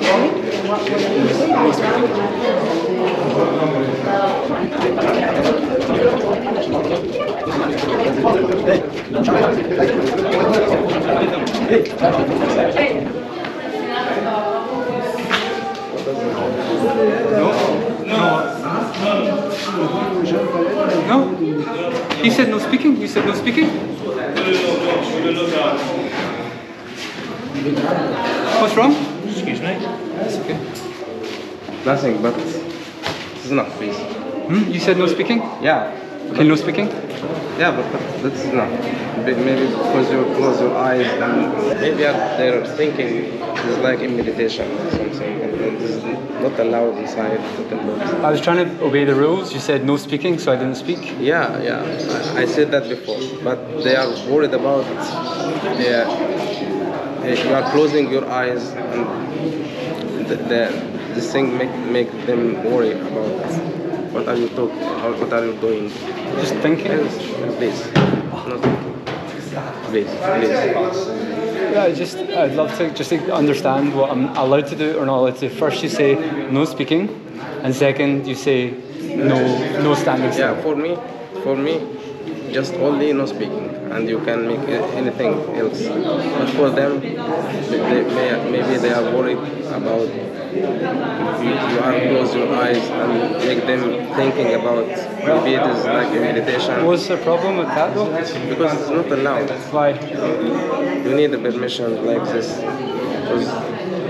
Well, I was just trying to obey your rules. I was talking before, and then you said no talking. Yeah. And then I. Yeah. This is for me. It's for us. For the Egyptologist here. Okay, so right now, filming inside is alright, but without doing any advertising for yourself, so you don't have to. Okay, so let me finish, okay? And the other thing, even if you are there without speaking, but still doing the closing eye or the meditation is not allowed. All that needs the permission. You can do it, but with the permission. Special permission has to come from the Ministry of Tourism from Cairo. As long as you don't have it, it's not allowed to be inside. But I didn't even want to meditate. I was just talking to the camera. That's the thing. Talking to the camera would be like a blogger advertising thing. It's not allowed without permission. So it's both are the same. Okay. But if you're gonna take like it's fine, no problem. If you're gonna take photo shots like normal shots, that's alright. But filming inside needs a permission, and that permission have to be from the ministry itself. From Cairo. Okay. So that's what the gentleman trying to tell you. Okay. I was trying to obey the rules, and I felt like I totally understand that, and I highly respect for that. But just to clarify that, you don't have to do these two things. Okay. Thank you. To do so. Okay. Thank you. Thank you. Welcome.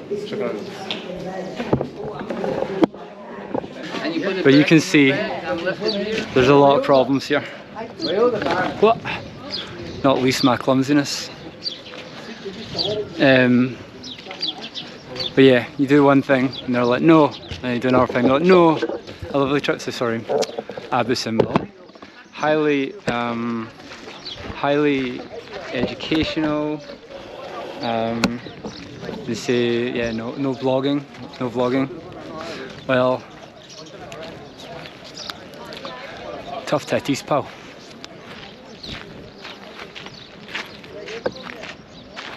It's okay? It's okay. You good? Welcome. Thank you. I know you're doing your job. Good job.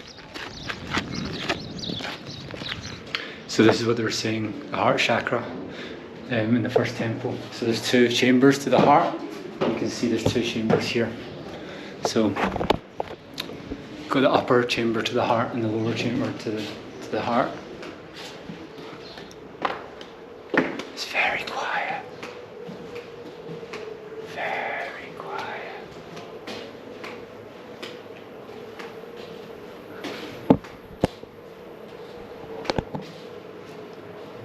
Beautiful.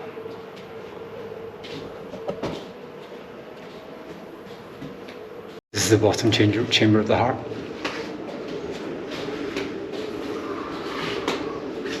No, that way. Thank you.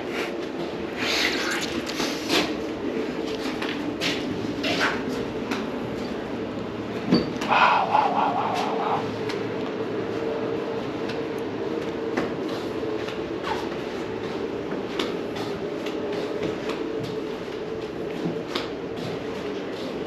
You can see they've really tried to get rid of some of the faces. Very interesting.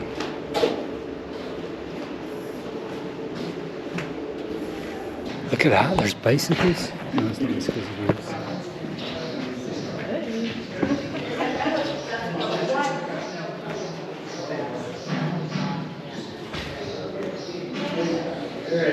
Right here, hon.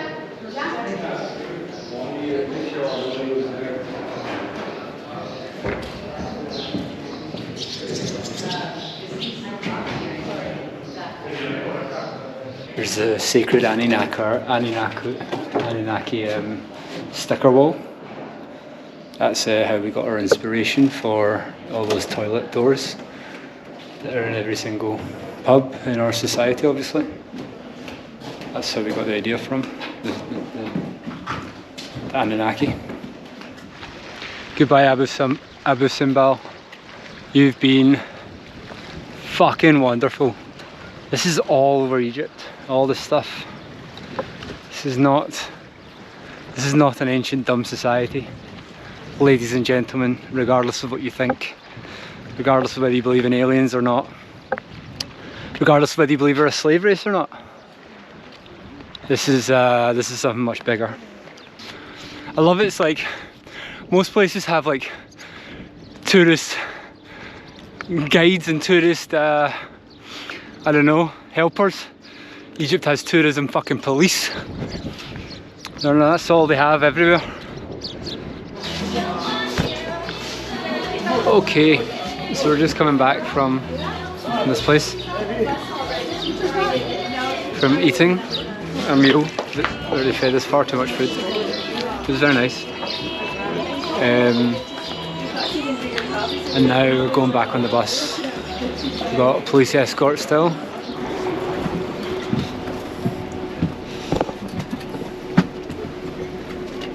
Rogue.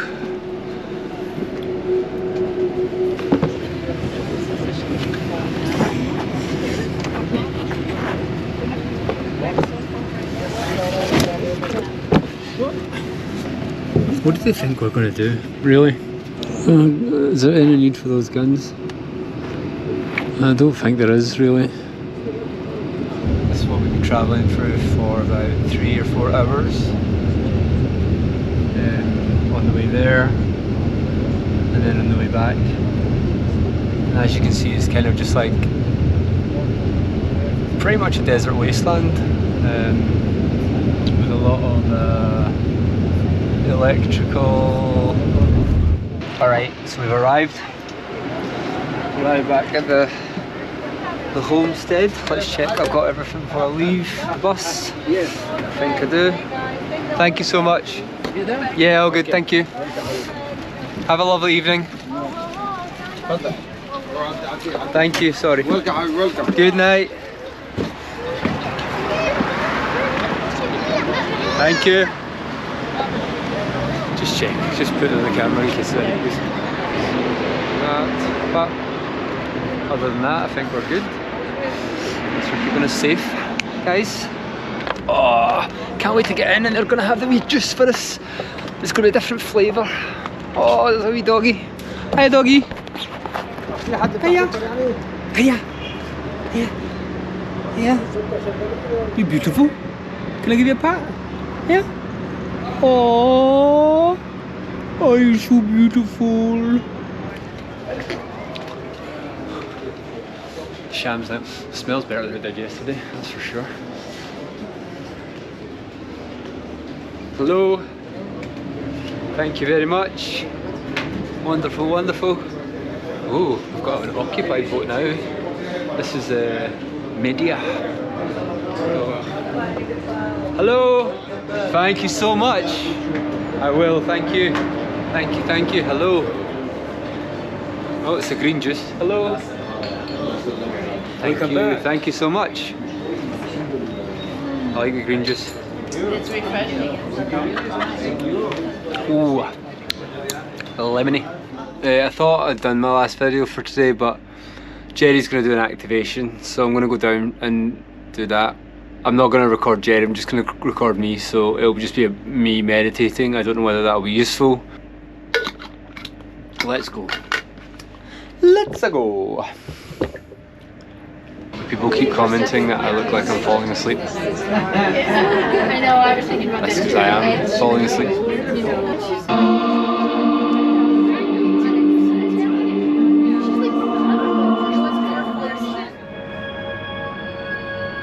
Breathe in through your nose, all the way down to the pits of your stomach, and back and slow.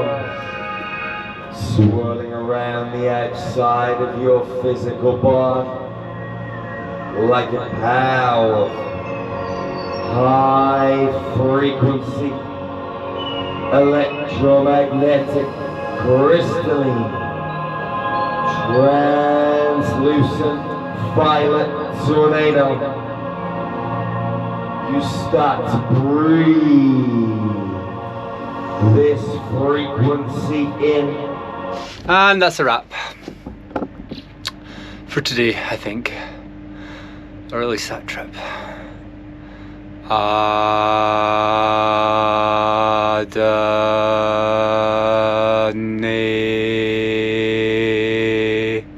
I greet you in the love and light of our infinite creator.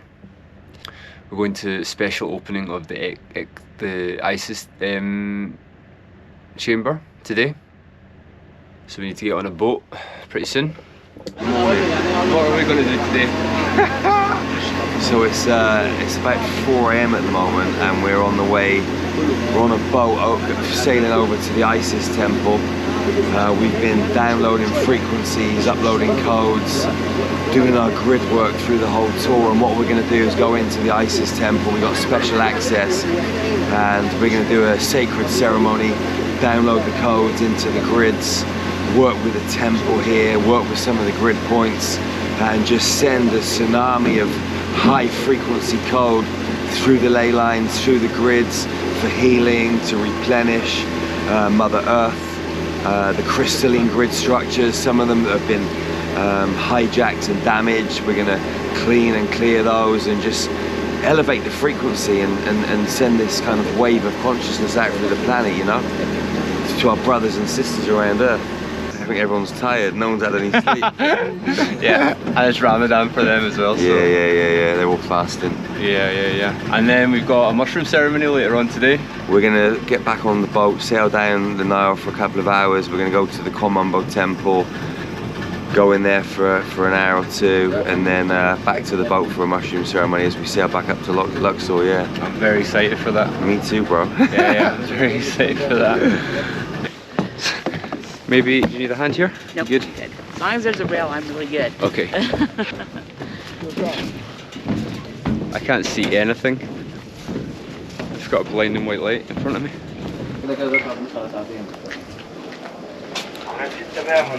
It's beautiful. So I think Jerry's negotiating what's going on here. So we're waiting for the big guy when we're paying €3,000. Do you know what I mean? What time do we start? 5 o'clock?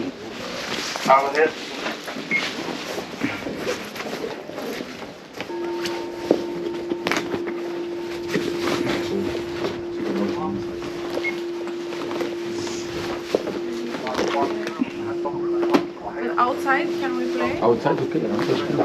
We've got special access to our meditation.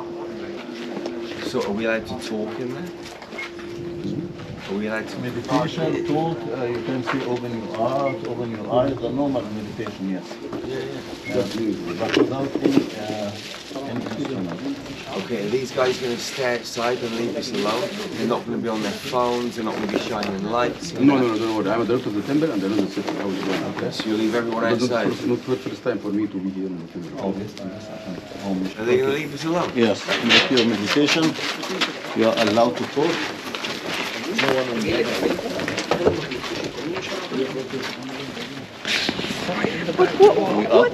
we are representing a danger for Egypt. We are very dangerous for Egypt. That's crazy. Since when is love dangerous?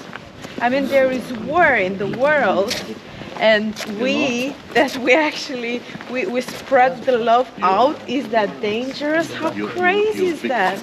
It's from something that you don't understand. You don't understand it. And what, they don't understand love? They don't understand your language.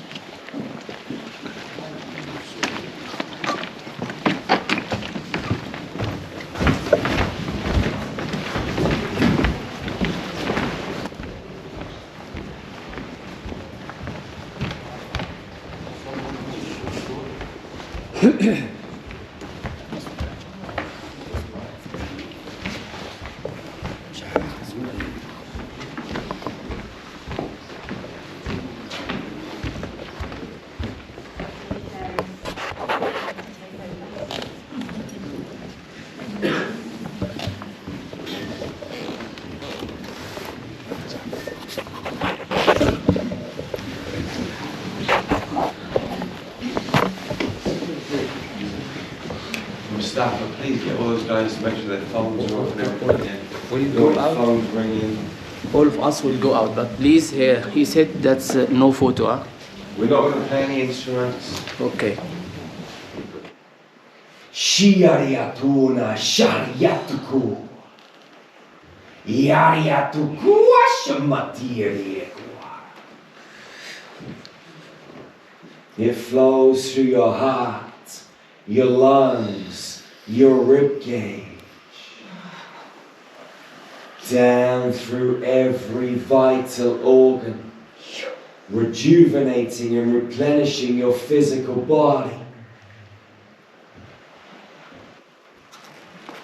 Yariatua, shiarien kuariata. Yarieno shiaya wataku atakuata. Shh. Ashakaria. What is that? Excuse me. If something.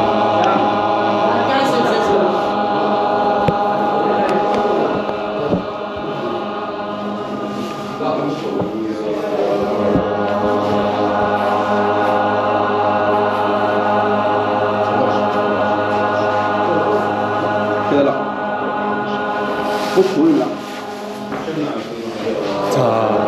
خش بس كده لا خلاص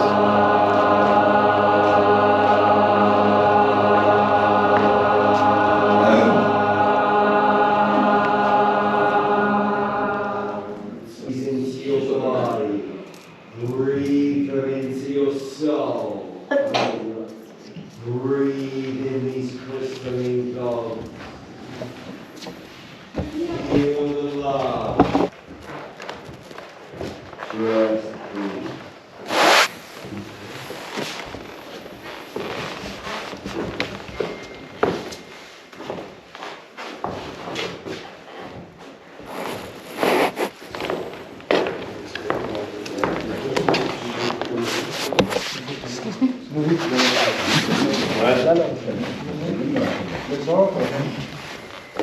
Shut this down, nice. Shut it down. Right to your face.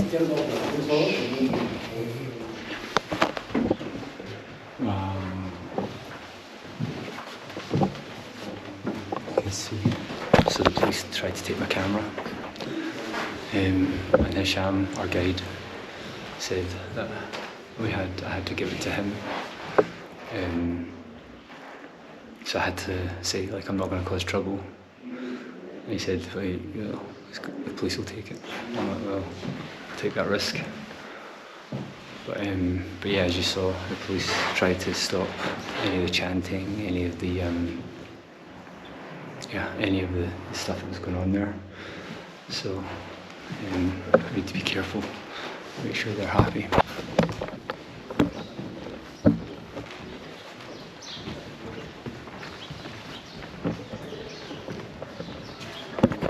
It's amazing. The temple's huge. Hello. Hello.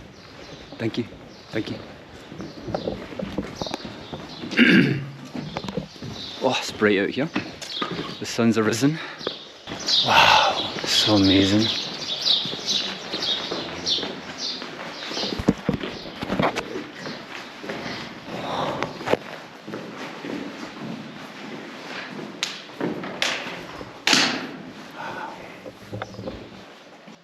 Si, arigato. Siriatakulium.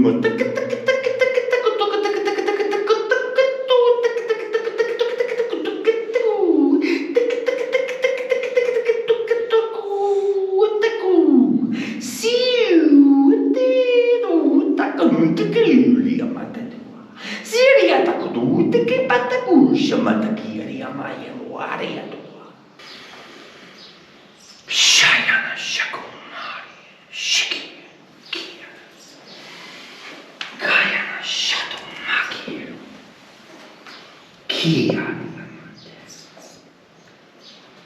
This is always crazy energy, man. I can feel it. I can feel it. Big time. Did you record all that? Yeah, all of it. Every single bit. I recorded recorded, and I recorded all of the. So I got a call to come out of the circle because I felt like the bustle, and I was like, I think they're going to try and stop us.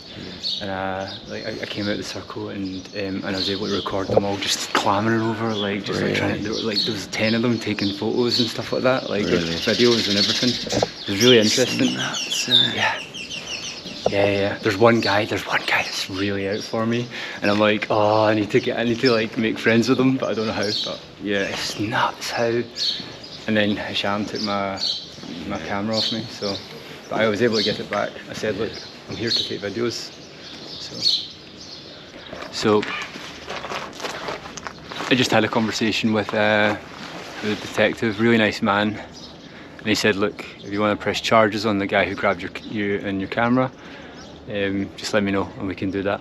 And obviously, of course, I said I'm not interested in pressing charges. He's just doing his job. He really is, and that's the thing. It's like they don't know better.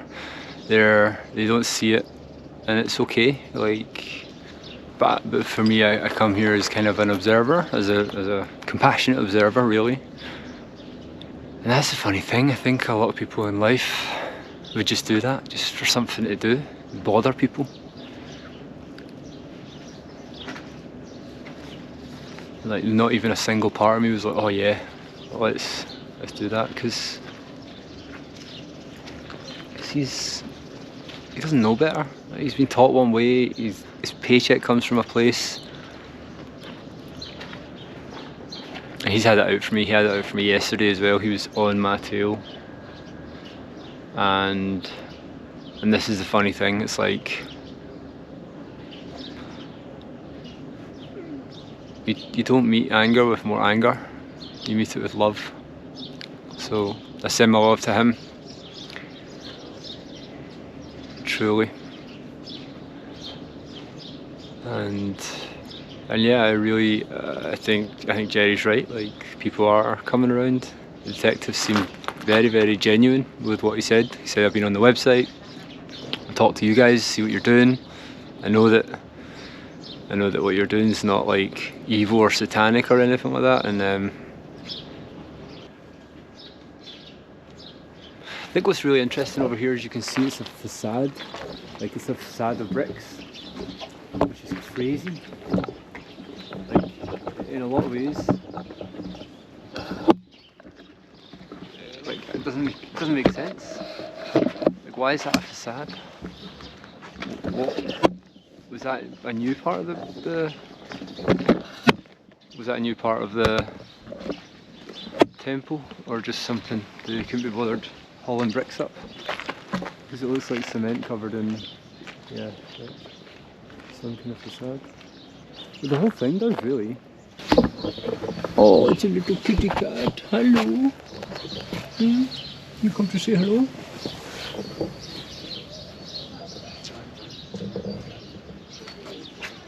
Oh. Oh, you are both adorable.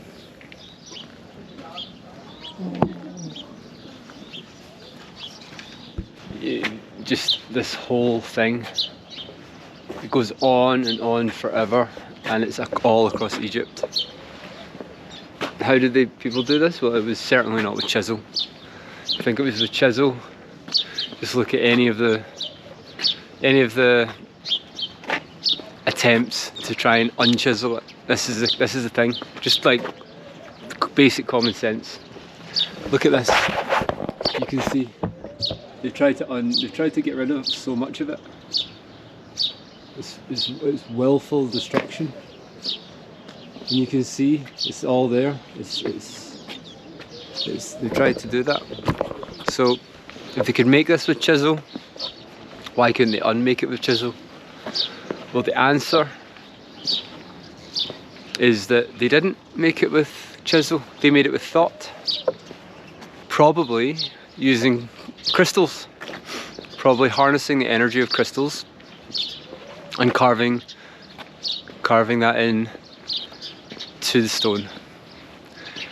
Very similarly to how something like the NASCAR lines existed. It's like an artist with thought. But we live in a scientific world that needs proof of everything, and nobody's got proof of how they did do it. But we believe the people who tell us one story and another story and another story, and are adamant on that story because that's what they've been taught. If it's not clear enough already to you about quite how much the government and our world leaders want to suppress this information, especially Egypt. We just listened to Graham Hancock and the abuse he's been getting with any of his theories. They don't want people to know the truth. They don't want people to understand how fucking powerful they are. They really don't. It's antithetical to everything that the people in power stand for, that you might access your own power, and that we as a collective might one day be able to create something as magnificent as this. So let's just take a walk over. We're all leaving now. Maybe we'll get a little photo taken.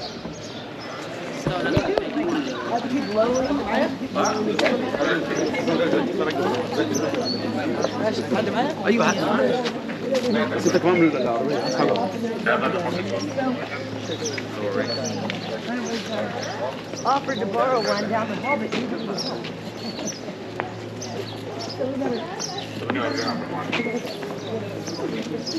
Andy. Yes? Put it into your camera in there.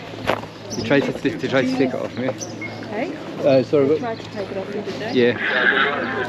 I So thought it's like started to fall or something. well, yeah. So it did start to fall, but then I caught it and I used that as an excuse to turn it off because I was like, well, I wanted to save the battery, and I could sense something was happening behind us. So like I could feel all the energy behind us, and I was like, well, this would be nice for the documentary.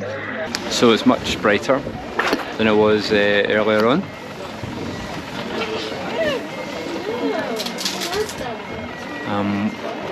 We've got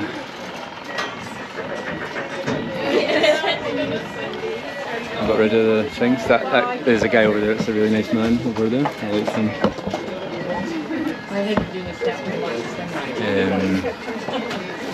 He told me to turn his flash off, and he was like, no, he was cool. He wasn't a bad guy. Not like that other blue-shirted guy that was causing me problems. These guys are fit and healthy, and like their energy's amazing. You look over there and they're just they're fat and fucking, you know, they just put shit into their body.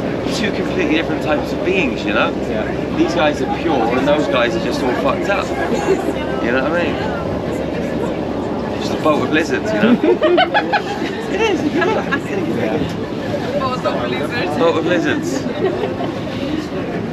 All addicted to pornography. You know, all of them. You know?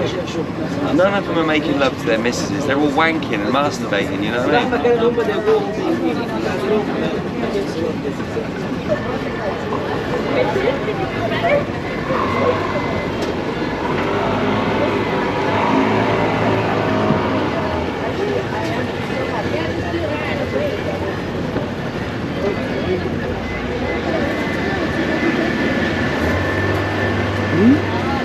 Oh yeah.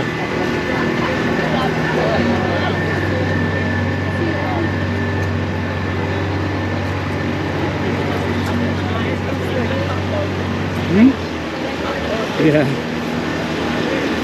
The temple completely moved in 1962 to be in another one. This is Phila Temple, and the other one called Ijelica Temple.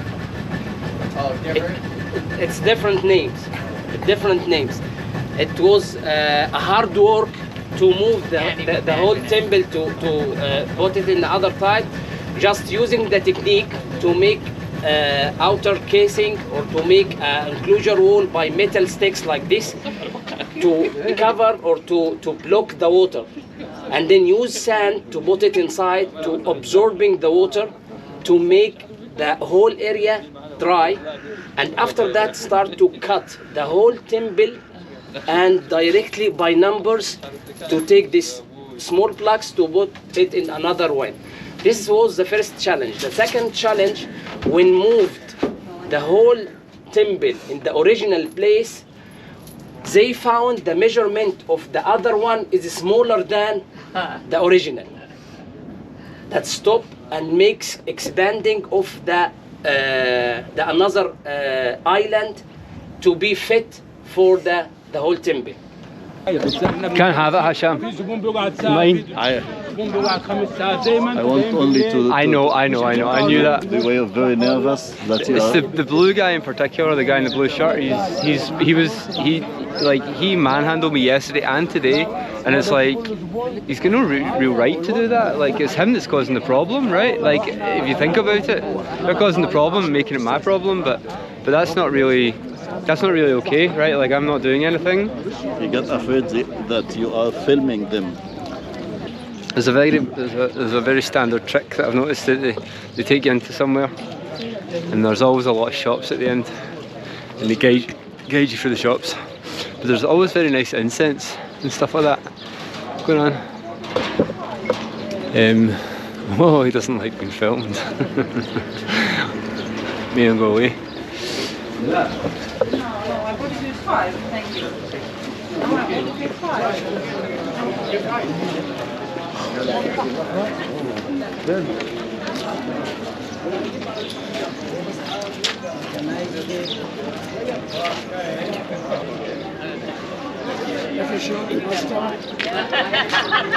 Oh, he's like, he saw the opportunity for the pink hat brigade. He's coming to sell more pink hats. He's like, oh, they love pink hats. Go get them more pink hats. Get one to Tyler. Do you want one? How do you need one? They love the pink hats. Yalla. Yalla. Yalla. Yalla. Michael? Go, Michael. How many more you got? Mary had a little lamb. We need a staff. It's the same. Yes, perfect. It's the same price. Get all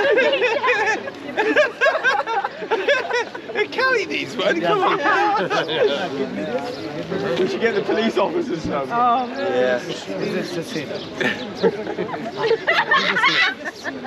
Yeah. The crazy thing is, like, each hat that he's given to everybody fits them perfectly. Yeah. He just knew, you know. They all suit us. like, I like that look too. Joe suits him perfectly. It's like fits his head so perfect.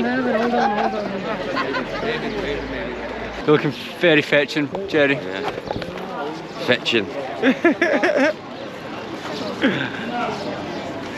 What a great end to that journey. That was amazing. That was fantastic.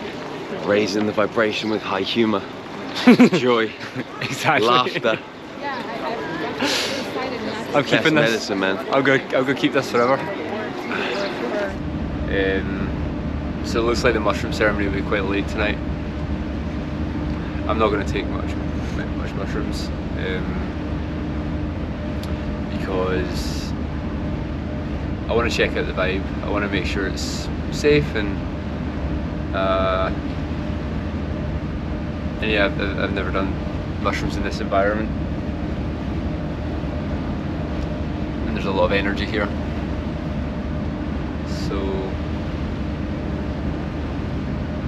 So that'll be one thing I need to think about. I think it's really funny. It's like it's all a big metaphor. The police causing all the problems. Like, we wouldn't cause any problems, but the police cause all the problems. Tell us to stop it. Shout at us.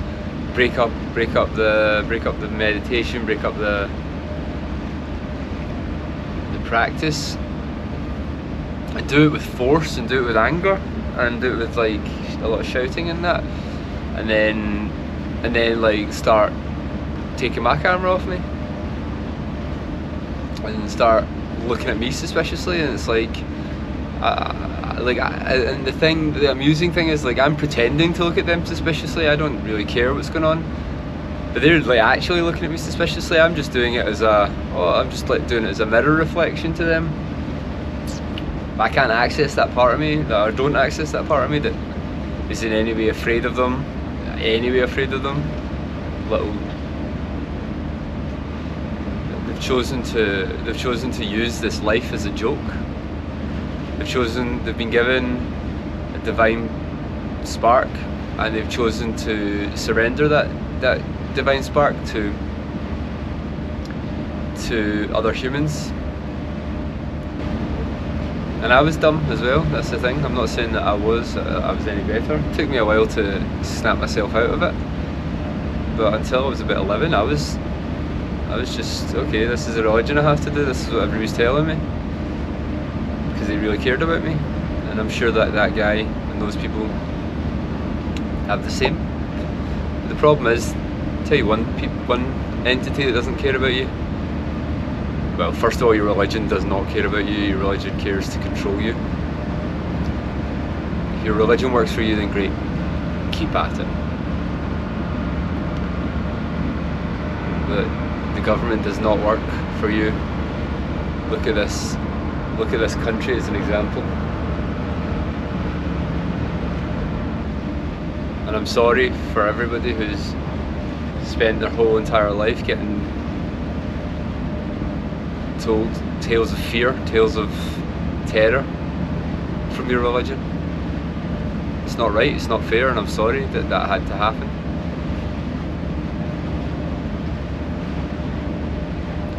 But I think we're moving into a new age where we can laugh at that. I know that I was miserable when I looked for validation from outside of myself, and I know that's probably why if you're miserable, that's probably going to be the reason. Don't let anybody tell you what you should or shouldn't do. So we're leaving for the second temple of the day before the mushroom ceremony. I'm just going to take you downstairs. There's some police out there, so that'll be fun. Fun with police. Yeah, there's like 8 of them waiting out there after this morning stuff. Like, I think they're all really, really like, on to us. We don't even need to take a bus. We're right here. That's wonderful. What do we know about this temple, Hisham? So, what is so special about this temple? It's 2 temples in one. All the Egyptian temple is dedicated to one god or a Trinity. Here we will find everything twice. We will find two halls, 2 corridors to the left and to the right. Very similar, exact the same. One dedicated to the god Horus, the falcon god, and one dedicated to the god Sobek, the crocodile god. Horus and Thoth bathing him with ankhs, and I was told that means that he was bathing with holy water. I'm going to give you another perspective here. So Horus, the sun god, the god of light, and Thoth, the god of wisdom. That's the key, right? So they're given the pharaoh, or the person, the key to life, really, which is understanding that you're divine. So you can see that there's a mushroom down here,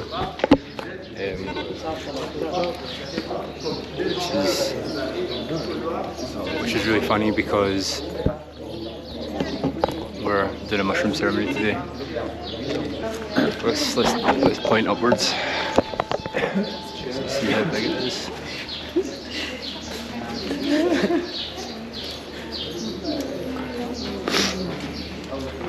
It's amazing, truly amazing.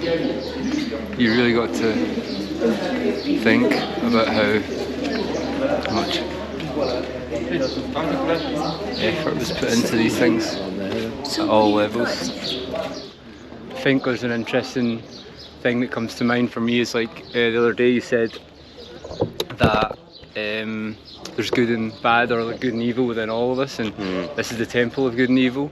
Yeah. And maybe I was thinking, like, what's your definition in that? Because I maybe come at it from a different point of view. I don't know. What do you mean, good and evil? Yeah, I don't know if I believe in good and evil. I don't think there is such a thing as good and evil. I think there really is just action and defining good and evil is I mean, I suppose it's an interpretation that people give to someone's actions. Yeah. Isn't it? You know, you could just say it's all a bunch of experiences. Yeah. And all of these experiences are necessary experiences on planet Earth.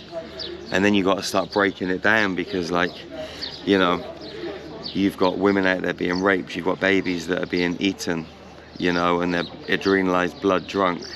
I mean, that is probably a definition of evil, or is that just another experience? You know, it's both, isn't it?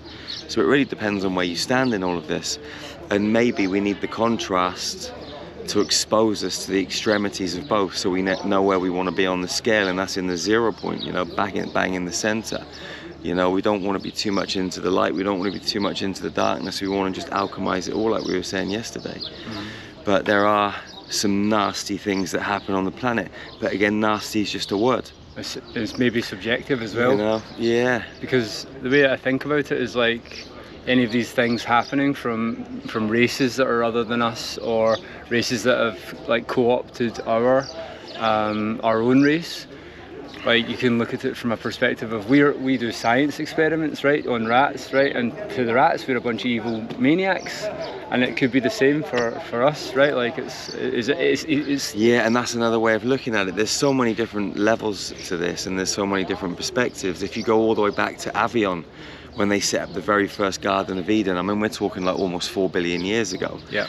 You know, and they produced the first 12-strand humanoid beings with arms and legs, like the Lyrans, you know, the bird beings, cat beings, and they lived on that planet for a long time in harmony. The Draco reptilians stumbled upon Vega and Avion, some of the other Lyran planets, and they lived there together in sort of relative harmony. It wasn't quite stable, but at some point the Draco reptilians, they massacred, slaughtered, ate the flesh and the energy of a lot of these beings, and that's where this kind of term loosh came from, where they started to realize that this kind of activated adrenalized blood of some of these Lyrans gave them such a euphoric buzz, such a euphoric feeling, they wanted more and more of it. And so if you go all the way back to the stars and you follow it all the way down through the galactic wars, through all of this galactic history, all the way down to planet Earth 4 billion years later, you know, there are beings on this planet that control humans that are still doing the same thing. You know, it's an energetic, spiritual battle, it's a frequency war. At the same time, it's also a school. Yeah. It's a school where we all come to learn, to grow, to remember, to navigate the craziness. Like, if you can come down to planet Earth and navigate this game and work it all out and get back to your center point, back to love, back to your heart, and you can do that amongst all of this chaos, then you're a fucking Jedi.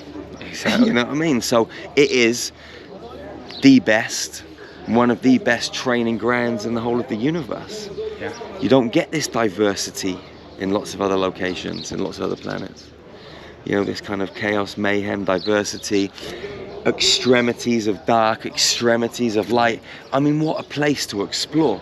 Yeah. You know, what a place to have an experience. You know, of all the planets, if you're going to go somewhere, this is the place to go. And they don't just let anyone down here. You've got to be, you know, a well-versed, well-trained soul to get access to this template, because it's so chaotic when you get down here. A lot of new souls just wouldn't handle it. You know, we're biological computers, and other frequencies can tap into our brains, and they can place thoughts in, they can place emotions into our emotional body, and, you know, get us to feel this, get us to think that, and get us to take a certain course of action, you know, to move more into the darkness or move more into the light. But what we have to do as humans is realize that this game is going on, and then start making our own choices from our own 0 point. But you've got to empty the canvas of the mind. Yeah. You know, because the canvas of the mind is so dirty, and a painter, an artist, never goes and gets a dirty canvas and paints on it. What they've got to do is get a nice clean canvas. So for us to truly create, we've got to empty the canvas of our mind and then start to think for ourselves, instead of being manipulated. Most people don't realize that it's going on. They think they're thinking for themselves, but really they're being thought for. Yeah, all their thoughts are just a combination of every other thought, or other people's thoughts, their own thoughts from the day before, the week before, the month before, the year before, and the thoughts of other beings that are hanging around in the space too. You know, higher frequency beings, lower frequency beings. But the more energy that one gets, and I see a lot of energy going to that path, right? The more people with guns we have in the world, the more drones with guns we have in the world, the more like distortion for power and a kind of negative power over people we have in this world. You've also got consciousness expanding and people unifying and communities coming together.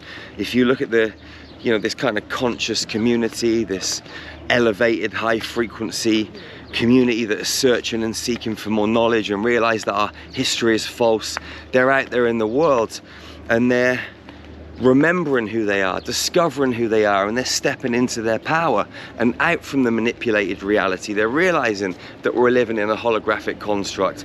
They're realizing that there's an opportunity to live a different life, to be a certain way on this planet that isn't what people would call normal. Yeah. You know, it's out of the norm, but out of the norm is like the black sheep. It's like the fish swimming upstream, you know. This is where we want to be. We want to encourage more people to go against the tide. I mean, the world's like a pyramid. You got the minority at the top, the elite that control the rest of the planet. We need to invert that pyramid, flip the pyramid on its head, get the base at the top so humanity is there. This is just an observation, but you've got an entire population of people, the Jewish people in particular, like they believe that they're the chosen ones, right? And for me, that's great. They can believe that all they want. That's wonderful, but it kind of separates them from everybody else. All of this stuff is irrelevant. Yeah. It's irrelevant because we can't change anybody else.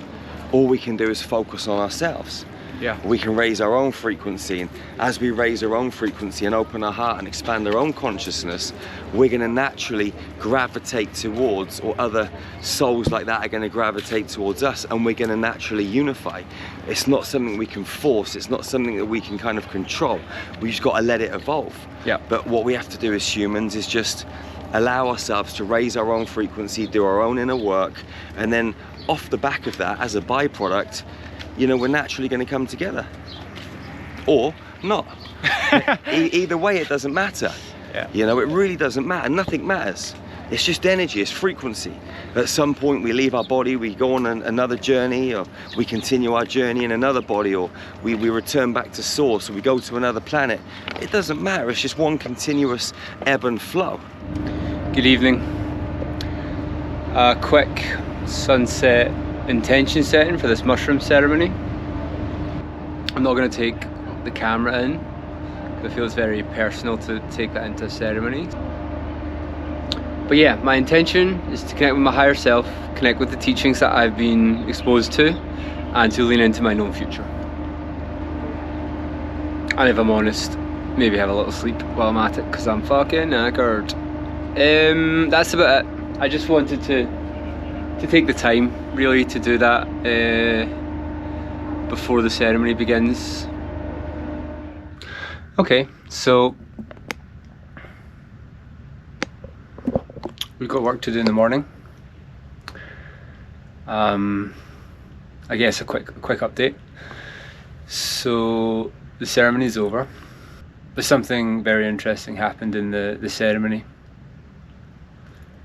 it was not a usual psilocybin ceremony.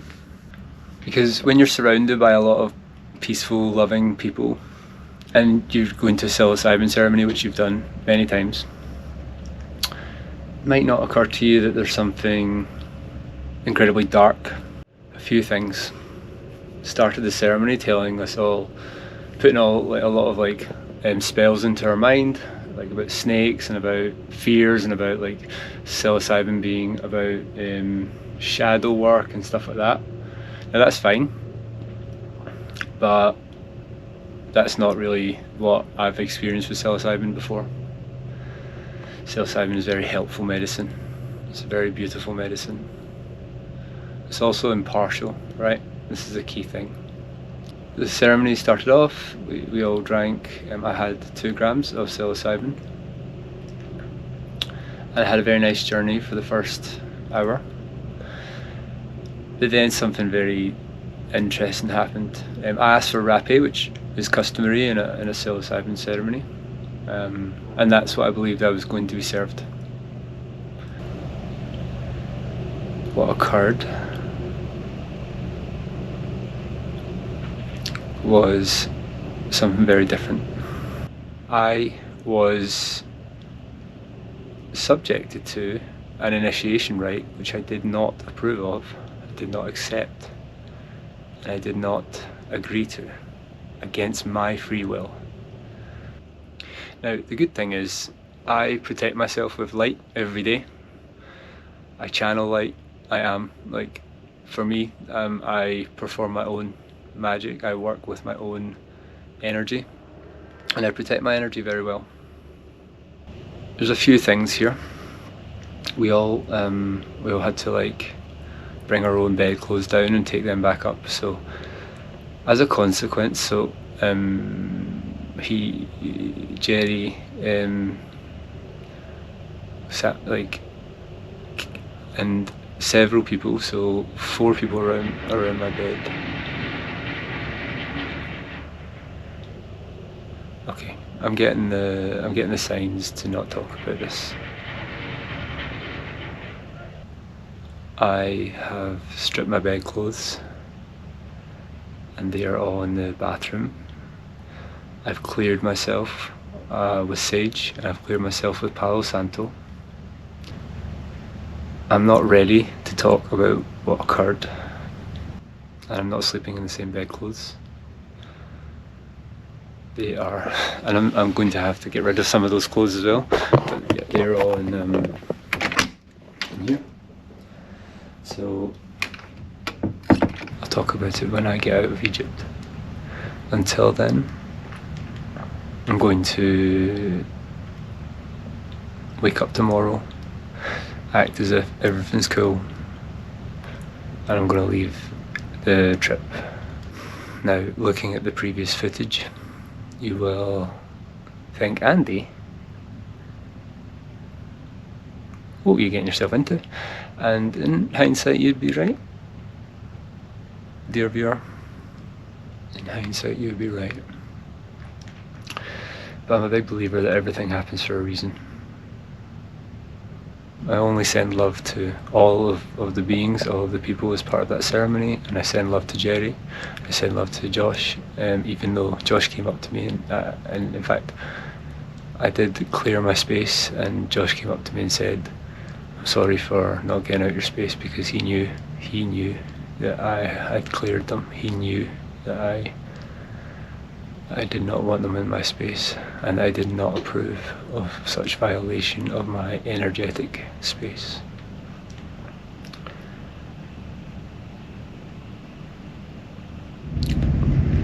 Yeah, fuck. Should have stuck to collecting stamps.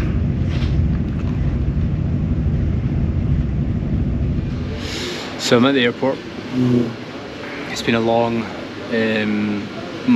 day, basically, since it's been about 24 hours since I recorded the recording that I made after the ceremony. I didn't really have an idea of how to get out of the situation.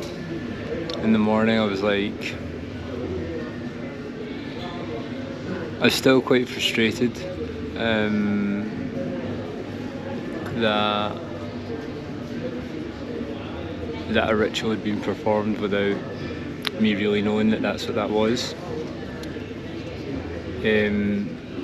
Andy, the signs are there really, let's be honest, but I don't know, I felt like more permission should have been given there.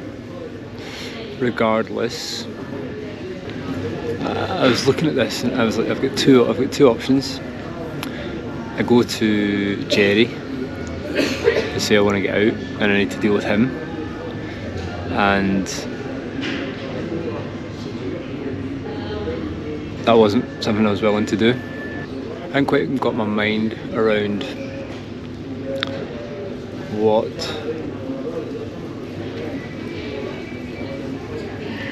that was, and I didn't want to have 50 conversations with people about it either. Why am I leaving, blah blah blah.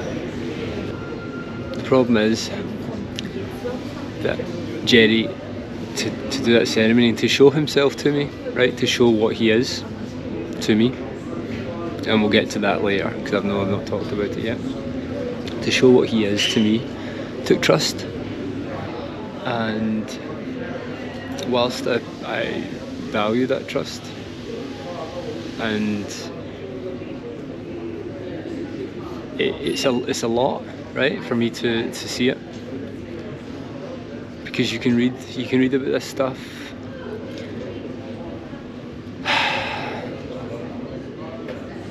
but to get to see it is a very different thing. Here was my main concern.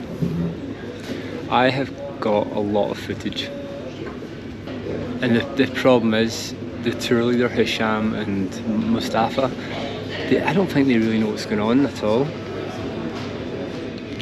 So it's this weird, I was in this weird situation. I was also energetically just wanted to get the hell out of there. I didn't want to have to spend another night in my room, which was just like littered with ceremonial residue. So that was another thing.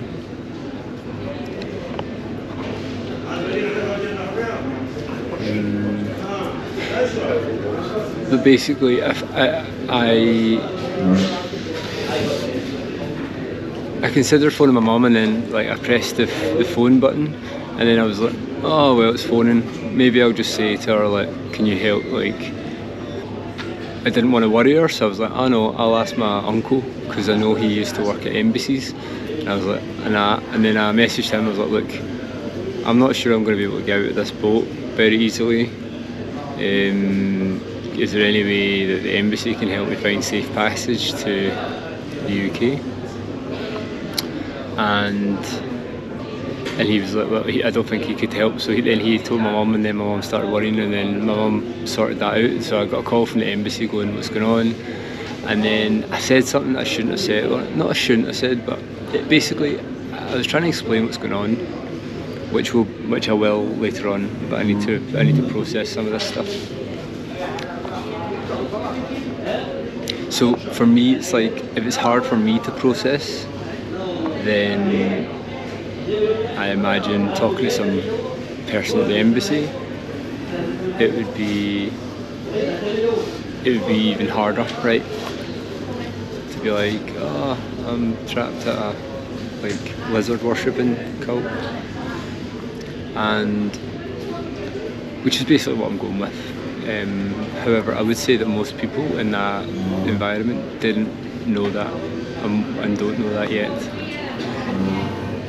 So I basically said, look, I said to the woman, when she phoned from the embassy, she was like, well, why do you need out of this? And why can't you just walk out? And I was like, well, see, the problem is, this is a cult here, and I said the word Satanist, and they're not Satanists. Because it's almost, it's not equivalent, but it's close to. And I didn't want to be, and I didn't want to have to explain lizards to her. I don't even understand it. And she was kind of shrugged anyway. She was like, oh well, but I just didn't really know what to do. Like, do I go to them or do I walk out into the police? All the police seemed very antagonistic, and how do I even begin to explain it to the police? So I was just trying to find a way out that was the least troublesome, where I didn't need to talk to the police, because that's what I was trying to avoid. And then the embassy lady was, oh, do you want us to phone the police? I was like, for fuck's sake, no. I don't want to fucking get police involved, because I don't even know if the police should be involved. So I didn't get any sleep last night, the night before, and then basically what the embassy did was they phoned Hisham and said Andrew's mum is trying to get hold of him, like, are you able to get in touch? And then he phoned me and was like, oh no, and then I just basically came down and said, when off a mom from Hisham's phone, I just came down and said, oh, it's a family emergency. And to me, the family emergency is I want to go see mum and dad. So I don't feel like I lied there, but I meant that I was allowed breathing room, like, and I basically was like, I want to get out of here. My path is service to all, for the good of all humans and all beings everywhere, and harm to none. And this is where they do not, none of them do. In fact, every conversation I was having with them, I got the feeling that that's just not what they felt. Like, especially all of the people who I would say are, I don't like using the word, but reptilian. Like, when we go down for dinner, like, there's all these vegetables, beautiful salads, everything else, they would just put a fucking plate of meat, and then in the morning, most of them would just eat like 5-10 eggs. I know I'm dropping bombshells here, things that I probably should have said before. But it's like, it comes down to, it's like judgment. It's like just noticing judgment. Should I be judging this? Blah blah blah. I think, yeah, my mum and my uncle were far more worried than I ever was about any of it, but it's just because I never asked for help. So it's like when I asked for help, they're like, oh my god, Auntie's asking for help. He must really be in trouble. And to be fair, it's probably about right. Thank you. But it's late just now, and I guess I wanted to update on this. So obviously I was going to stay for another 5 days of ceremony. Oh, I mean, not after the first ceremony, of course, but obviously I was going to stay in Egypt for the first 5 days, for another 5 days of ceremony, and I didn't. But something woke me up right now. I don't know what it was, but I do know what it was. It was, yeah, I could hear. I could hear my friend that's still there. I could kind of, I just felt compelled to message her and just ask, like, hey, how you doing, blah blah blah. And she was like, the energy's much different. And I said, oh, so it's a nice time. I knew that wouldn't be the answer. She was like, no. She asked for guidance, she felt lost, and they all gave her different advice, so that she felt more lost. And I'm like, yeah, no. And she said, is it supposed to be like that? I'm like, no. Tomorrow for sure we'll not take the plant medicine. She asked to call me, and I said no. I said, you have to get out there before you call me. And then she asked why, and I said, I can't say. Hopefully it's clear why that is the case to you. I don't feel like I need to explain that. I was trying to show you that I was going down a really cool old lift, 70s style lift. But obviously you can see it anyway because there's a mirror there, so I just turned around for no reason. I've shaved today, that's another thing. And I think that's about all the trivialness I can be bothered telling you about. So if you remember, I set an intention before the ceremony, and I went down. I brought my notepad down, and I brought my rappy pipe down. I don't know what you call it, I'm sure it's got a name, but I bought one of those from a friend of mine last year when I did rappy before, and And as I said in that very somber video that you saw before, well, I'm sure you've seen, and I had a really nice first hour of the ceremony. It was very, like, they cut it, they did a whole bunch of stuff that I've been told never to do with mushrooms, and it's really funny. They broke every single ceremonial rule. Not that there are rules, but every ceremonial warning that I've ever heard was completely broken in this experience. So yeah, they didn't. There was no intuition used. It was just a 2-gram cup I got given. I don't know why I chose 2 grams. Given that I wasn't necessarily fit, I didn't feel comfortable in the space. I don't know why I went with 2 grams, but I did. Psilocybin with me is always a very kind medicine. I've had it in many different forms and sizes of amounts, and I'm very familiar with it. When I historically have worked with psilocybin, it's shown me very much like what I need to work on. Yeah, like at the start of the ceremony, I'll be honest, I don't mind sharing this. Something that came to me was there's a woman like was really nice, but I think like maybe had some mental problems, and it brought me back to when I was a kid, and I was always put with like the mentally handicapped people, like for gym and for partners, and I always knew that, like even back then I knew what they were doing. I knew that they wanted to, like the teachers just kind of wanted to keep me busy because I was a troublemaker, so, but certainly not mentally handicapped. But also I've got compassion and patience, and whilst I would have loved to have been with my friends or made friends with other people, that was a lot I was dealt, and as a result, whilst I was frustrated sometimes when I was a kid, it gave me a huge compassion for people who are mentally handicapped. I was given the gift of compassion in that sense very early on, knowing that these people were having a hard time.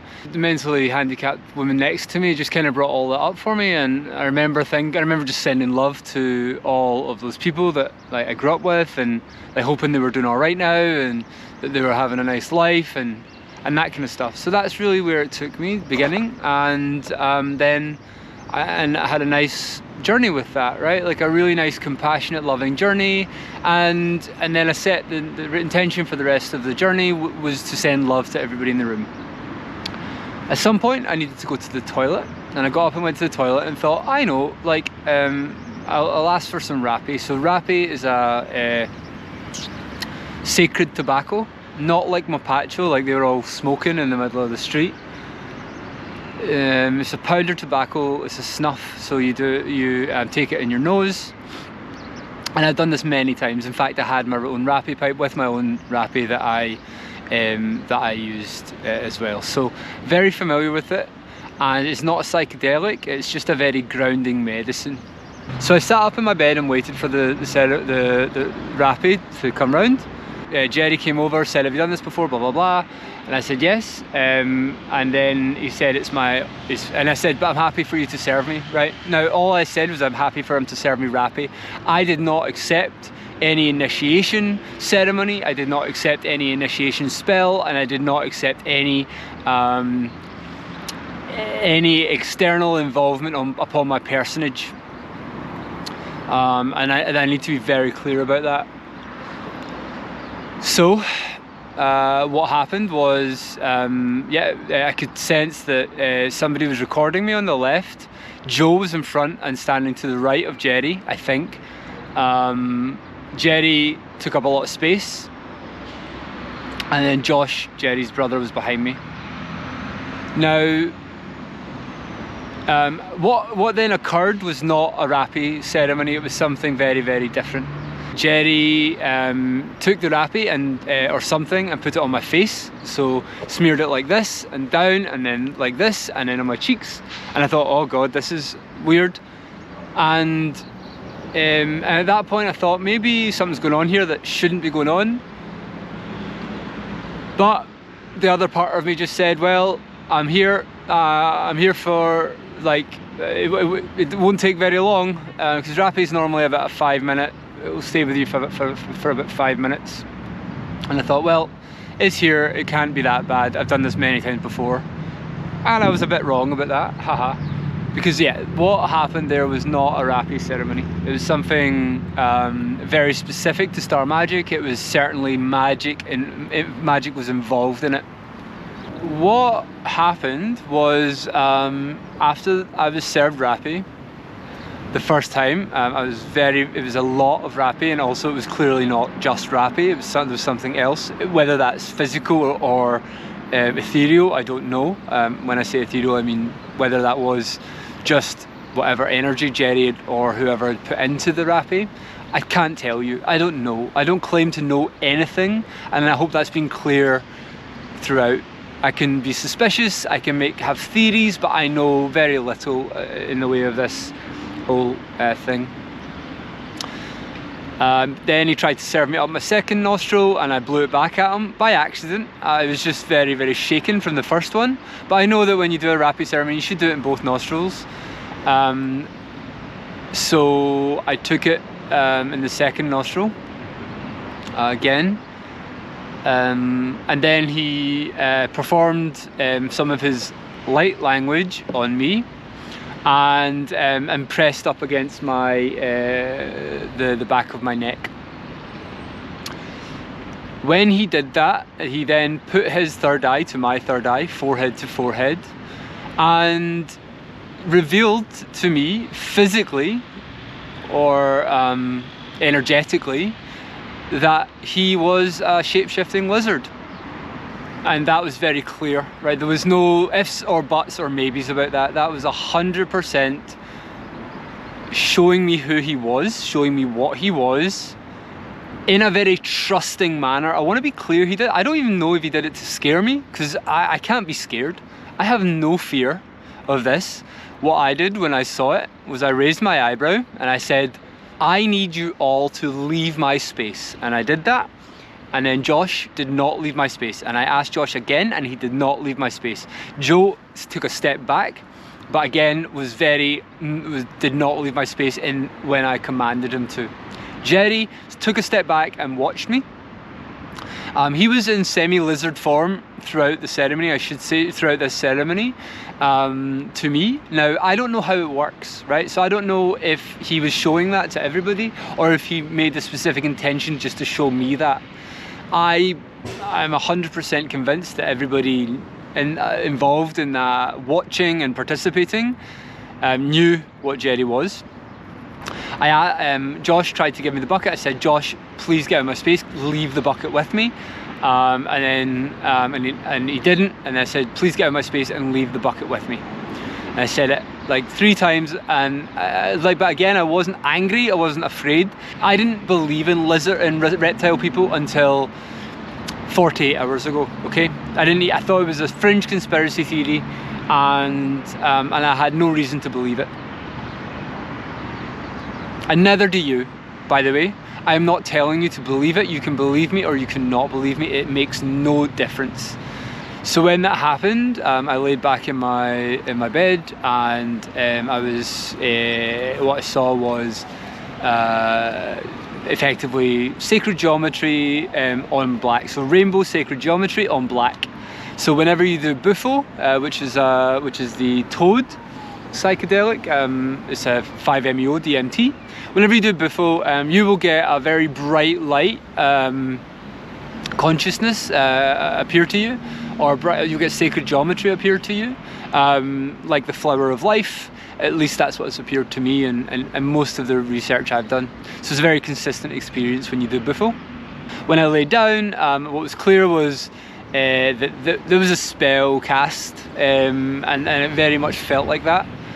And I had to be conscious and aim I had to be conscious of my awareness, so I had to bring my awareness back to my body. But what I saw was rainbow, distorted flower of life visuals, and I laid down and I processed what I saw. So yeah, Jerry showed himself to me, How did I feel about that? Well, I kind of thought, well, you know what? This doesn't really surprise me. He was talking about lizard people earlier on in the day, as you'll see. And something that was interesting was he did it in a very immature way, like, and I've got the video of it. It was like, oh, look at those lizard people, probably addicted to porn and like stupid and blah blah blah. And this was really interesting. Just a boat of lizards, you know. It is. Boat of lizards. Boat of lizards. All addicted to pornography. You know, all of them. You know? None of them are making love to their missuses. They're all wanking and masturbating, you know what I mean? Because I remember thinking when they were doing that, and I took a video of it very much because I thought something was weird. I remember thinking to myself, this is what school bullies do when they want to deflect from themselves.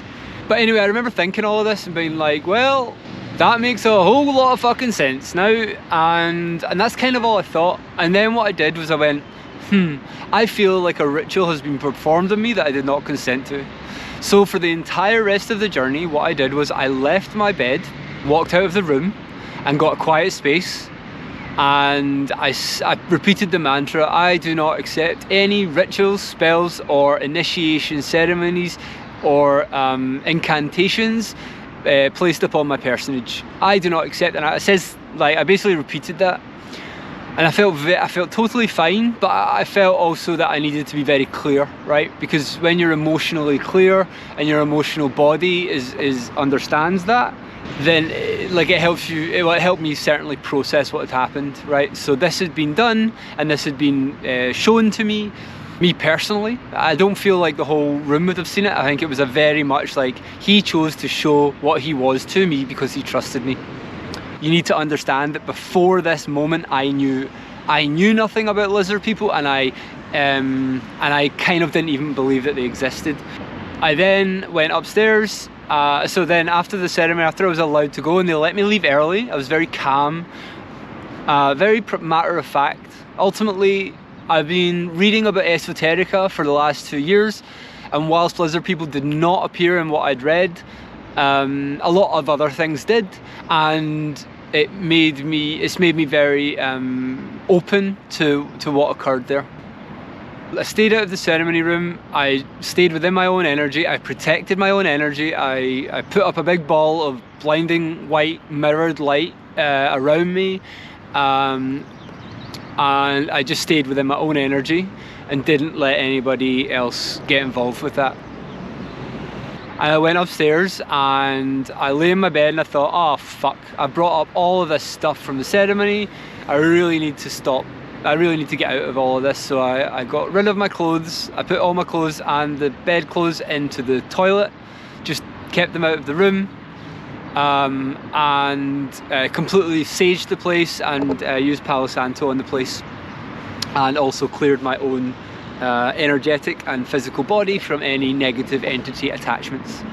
However, I am not a professional, and that's why I said in my video I probably need to go get some clearing work done by a professional. Okay, so a few questions that I probably should answer. What did Jerry look like? When he sat down, he looked like fucking Bowser. Not in a ha-ha funny way, like just in a very big way. So like it was almost like he puffed himself up. But again, not like visually, it was more energetically. So like visually, I don't know if that's what he looked like. But very much I felt like he gave himself the energy of to be imposing on me, and that was his intention. But I cannot speak for Jerry and his intention because I do not know his intention. I truly still believe he showed himself to me in trust. I do not believe he showed himself to me to scare me, because at that point we had a very good rapport going on. But the problem is I am not a Mason. I don't need to know this stuff. I took no pact or oath to say I would not tell people about this stuff. I did not accept any initiation rite that he placed upon me. And also when I asked Jerry to leave, because I had some problems leaving, Joe and a girl called Sarah wouldn't let me leave, and I said, look, I'm going to go out and ask Jerry myself because because I think he'll let me. Asked Jerry, I said, look, the energy's too much in here, I want to leave and go upstairs to my room, is that okay? He said, yeah, no problem, I love you, bro. And I didn't sleep in my bedclothes, and I slept on the floor, and every time I had to go into the bathroom to re-engage with that energy, I cleared myself again. So I did all I could with my capabilities, right? I am not a witch or a wizard. I am not a magician. I do not practice ceremonial magic. Whilst I believe in it, whilst I do practice some aspects of it, I do not commit to it in a way that Crowley does, in the way that Eccles does, in the way that all of these very, very powerful ceremonial magicians do. Because I know that whilst you're calling in Archangel Michael, Raphael, Uriel, Gabriel, Metatron, while you are calling in these, you do not know who these entities are. You do not know that they are good entities, right? I am sovereign. I don't need the help of others. If others care to give me help, then that's wonderful, but I do not ask for it. But let me be clear, magic is real. Let me be clear, shape-shifting lizard people are fucking real. And again, I'm not looking for you to believe me. It is of no interest or consequence to me whether you do or don't. But I just want to be honest, right? Like, whilst I just made a position on one side of the fence there, I also need to admit that when I cleared, that is what I did, because at that point I felt very out of my depth, and I felt like I could use help. But beyond that, what I'm saying is I don't practice this stuff every day, and I don't intend to. I thought, like, maybe I really should just get out of here, right? Because I was energetically, I felt very drained, and I thought, you know what, I would rather just get out here. But the problem was I had no way to get out. I had no viable way out, because the internet was down like the whole time on the ferry, and they did this very much on purpose. And I wish I took some screenshots, because they did that on the they did that when they went to ceremony afterwards, and they kept me in the group. You can't get onto Skyscanner or any booking website from Egypt, because they want everything to be done via tour guides. So it meant that my hands were completely tied, and I was like, I don't know how to get out of here at all. I had no way to think of it, right? Like, I'm very capable. I travel all over the world, and I have done for a long time. Very capable of traveling, but not without internet. So I really didn't know what to do. So I kind of was like, right, well, how could I get out of this? Like, who do I know that could help?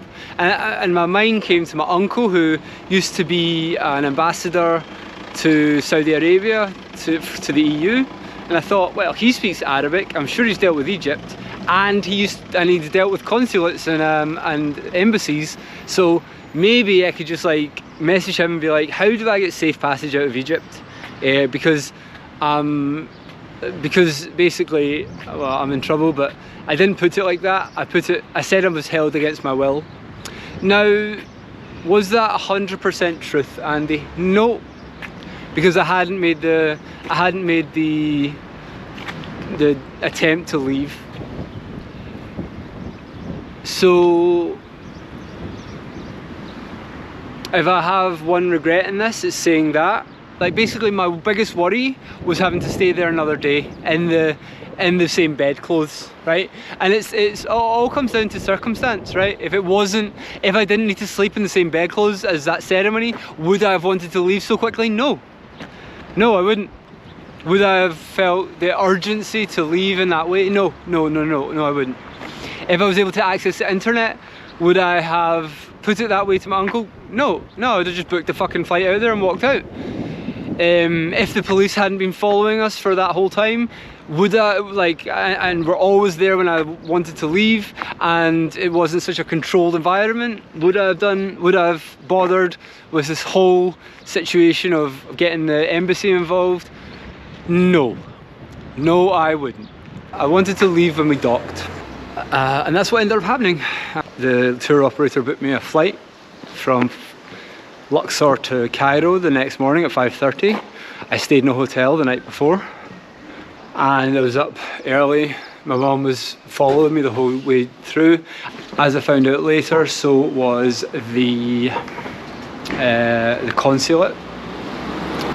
In this world, we live on a planet where you can chop a worm in half and it continues on living. We live in a world where you can chop off a lizard's tail and it will grow back. We live in a world where octopi can change colour. We live in a world where many animals can shapeshift themselves.